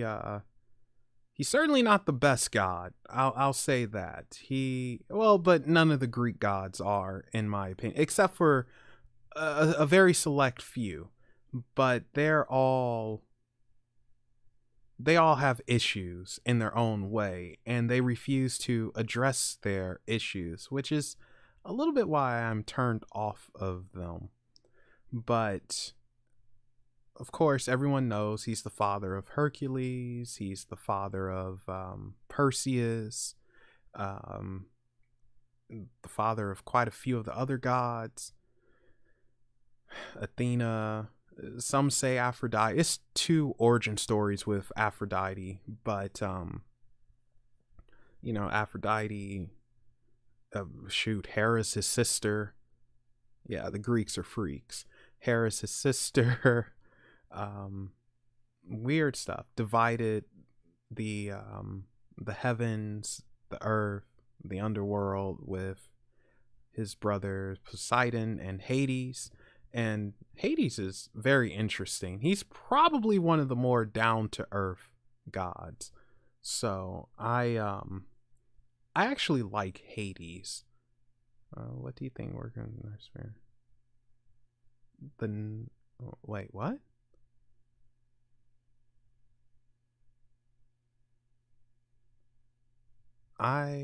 Norse spirit. You're talking about Loki?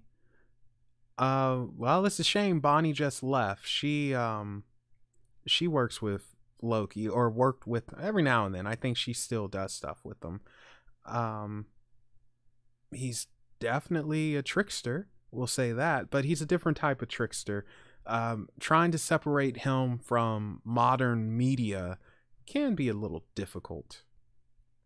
But I think he's someone who pushes your boundaries, and I think he likes to test you a lot. Now, Zeus has done some pretty underhanded things, but he's also done some interesting things.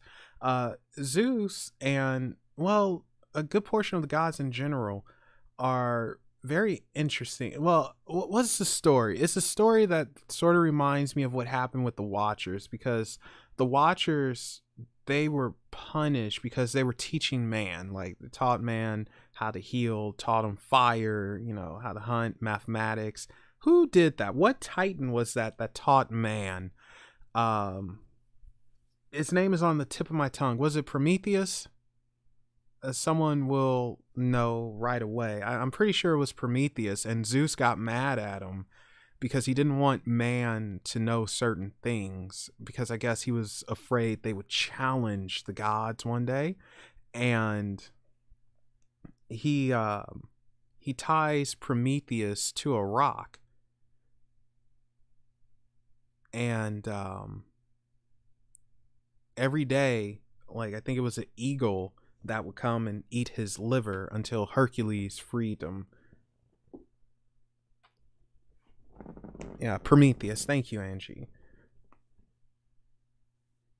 So it kind of reminds me of a little bit of the Watcher stuff, but Zeus is an interesting god, but I think I more so prefer the demigods and how the gods kind of just kicked man in the butt quite a bit in Greek mythology anyway. For instance, Medusa got royally messed up, wrongly messed up. Poseidon raped her in Athena's temple, and Medusa gets punished because Athena was so mad. But I think it was a rule that stated gods could not harm other gods, or they couldn't go to war with one another, because it would be massive. And freaking Athena changed her into a gorgon as punishment, and it's messed up. It's like, what? What? And she was a gorgon that wasn't immortal like the other two. And although I'm unsure, someone will have to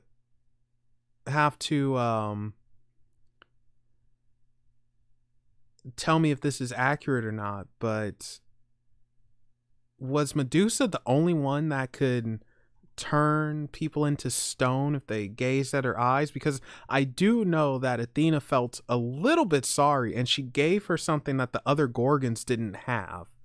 And I think it was her gaze, so she can turn people into stone. Anyway, but yeah, she was punished for something that wasn't her fault. It's so ridiculous. It's like, what the heck? And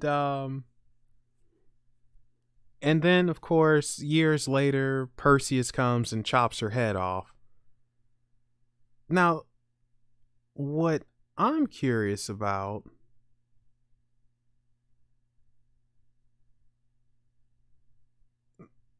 Yeah, the looks turn men to stone. Okay. What I'm curious about is, after she was killed by Perseus, did she revert back to her human form? Or did she remain a gorgon in the afterlife? And then, of course, there are several levels to their afterlife. And the judges, that's the other thing. People don't talk about the judges in mythology, to where, they're the ones who determine where you go. I can't think of the judges' names. Like, I'm bad with Greek foreign names, but so it's very interesting. Greek mythology has layers to it that's not often talked about.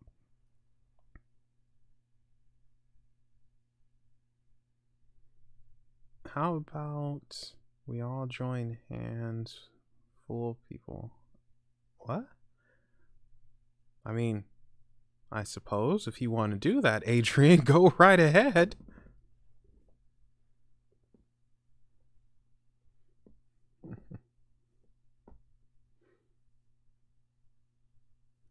Um, Medusa wasn't good. She wasn't evil. She was a victim. So you could say that she was just living her life. She was taken advantage of, and she was then punished for being a victim. And she probably became quite bitter after that. But I wouldn't say she was good. I wouldn't say she was evil.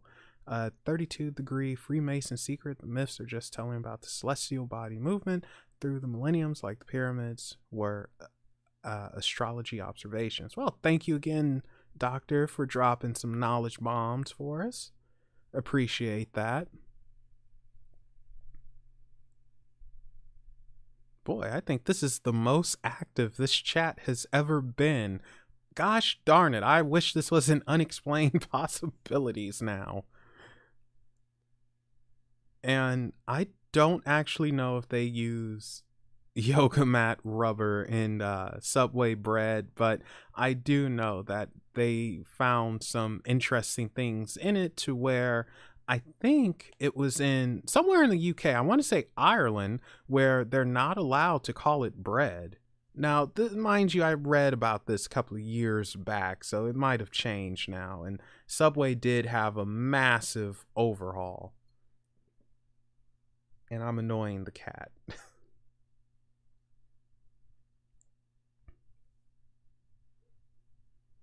What? Well, you could just go back to sleep. That's fine. But I don't think it was yoga mat. I think it was something else. You got to remember, Curtis gets he gets passionate. So we'll say that he gets very passionate, and he gets loud too. Don't interrupt me. I gotta get it out. I gotta get it out before I forget. Oh man, I just lost it. I love Curtis.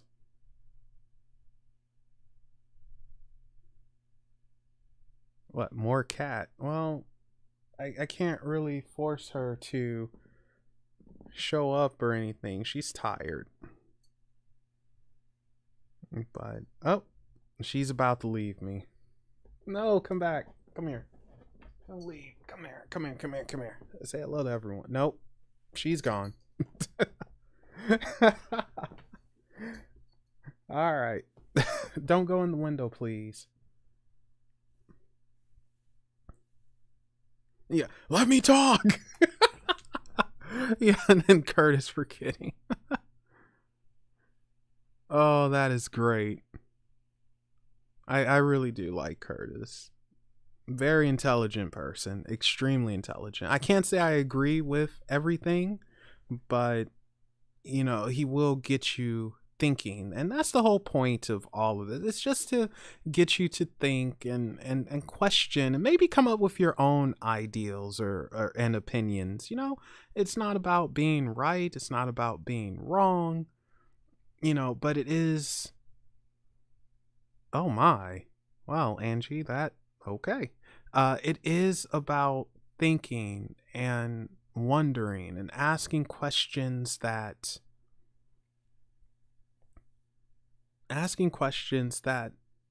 we might be too afraid to ask, and maybe questions with no answers, but something that gets you thinking, you know, just like back earlier, you know, what if we are part of a greater being that we just can't see because we're so microscopic, and the universe isn't just space, it's a living creature of some sort, you know?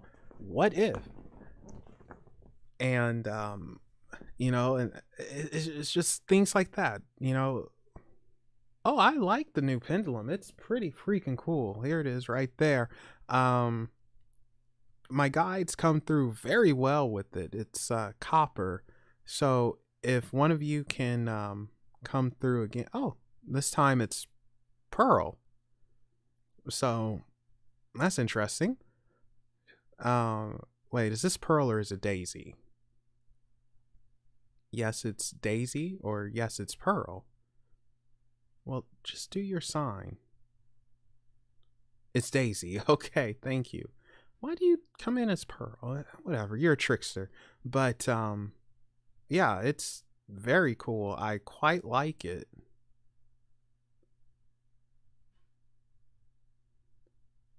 All right, you can stop now. Thank you. If someone was affecting your job and livelihood, what would you do magically? Me personally, I would do nothing because I wouldn't let it affect me.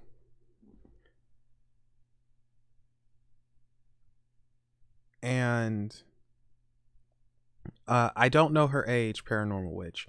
I wouldn't let it affect me because I feel that a lot of times we let our guard down by firstly thinking that we can be affected. I know it sounds weird. I know it sounds weird, but it's a defense mechanism. You know, it's like, don't believe it'll affect you and it won't affect you. It's almost like seeing is believing. I mean, yeah, you might sneeze here or there, but don't let it affect you. Just, what a coincidence. Pay it no attention. Literally be oblivious to it and annoy the person trying to do something. Now, if you can't do that, then and you know, here's the thing, you know it's something being magically done to you,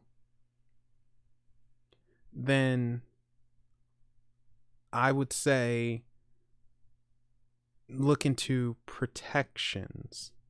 You know, go to someone who actually has experience in protections.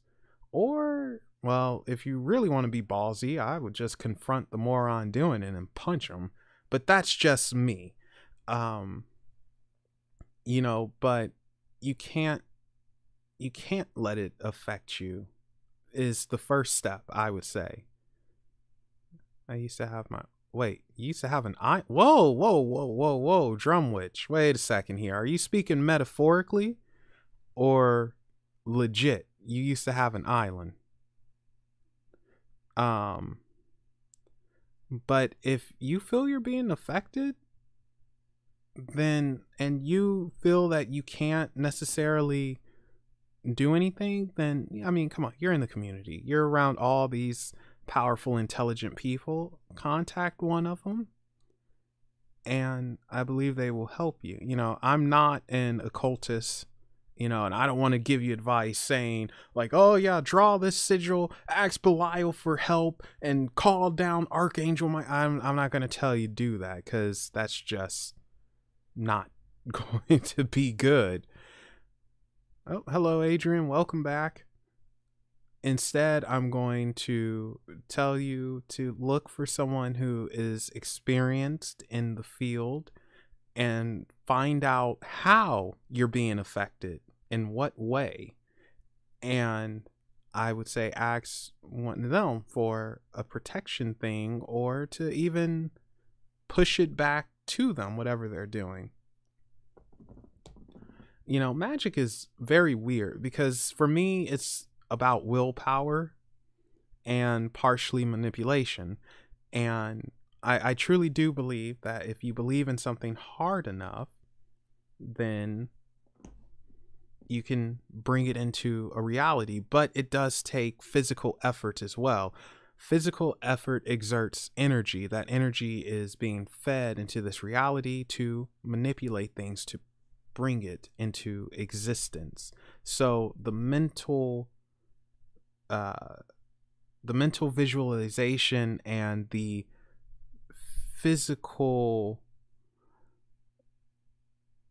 exercise, I think, go hand in hand, and that brings something into being. For instance, you know, a lot of people, myself included, say, I want money. I can see myself getting money. I need opportunity to make a lot of money. Okay, well, we have that visualization down, but what about the physical aspect? What do we do then? If you're just sitting on your bum and not putting out that physical energy to feed that visualization, then do you really think you're going to get money? I don't think it works that way. You have to exert some type of energy, some type of physical energy, I believe, to feed into your visualization for manifestation. Now, I think it can be enhanced by using certain things. Of course, we all hear about the green candles or the money candles and all that. And even then, I think that is to feed your mental prowess, to empower it and push it out more and make that stronger. But you still have to physically do something. I still think you have to physically put in some type of physical effort, even if you can't do too much, but opportunity will open up for you to, try and get it. I don't know what my point of this was. I totally lost it, but I'm sure there's a point somewhere, and hopefully that sounded intelligent. And if it didn't, oh well.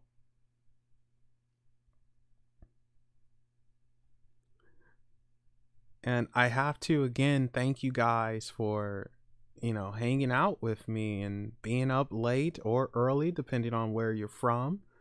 But I think I am going to call it here.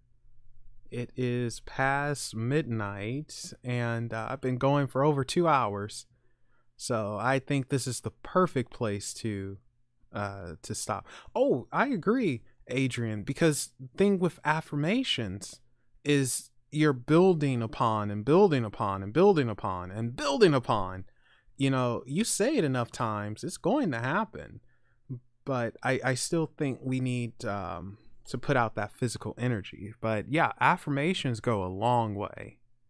But yeah, thank you all for joining. I really appreciate it, man. This was awesome. If you haven't subscribed, please subscribe to the channel, and yeah, I'm tired. I don't even know what to say. Like and hit that subscribe button if you haven't done so yet. But if you don't want to, you don't have to. If you dislike, you can hit dislike. But seriously, thank you guys for hanging out, dropping knowledge, chatting. Really appreciate it.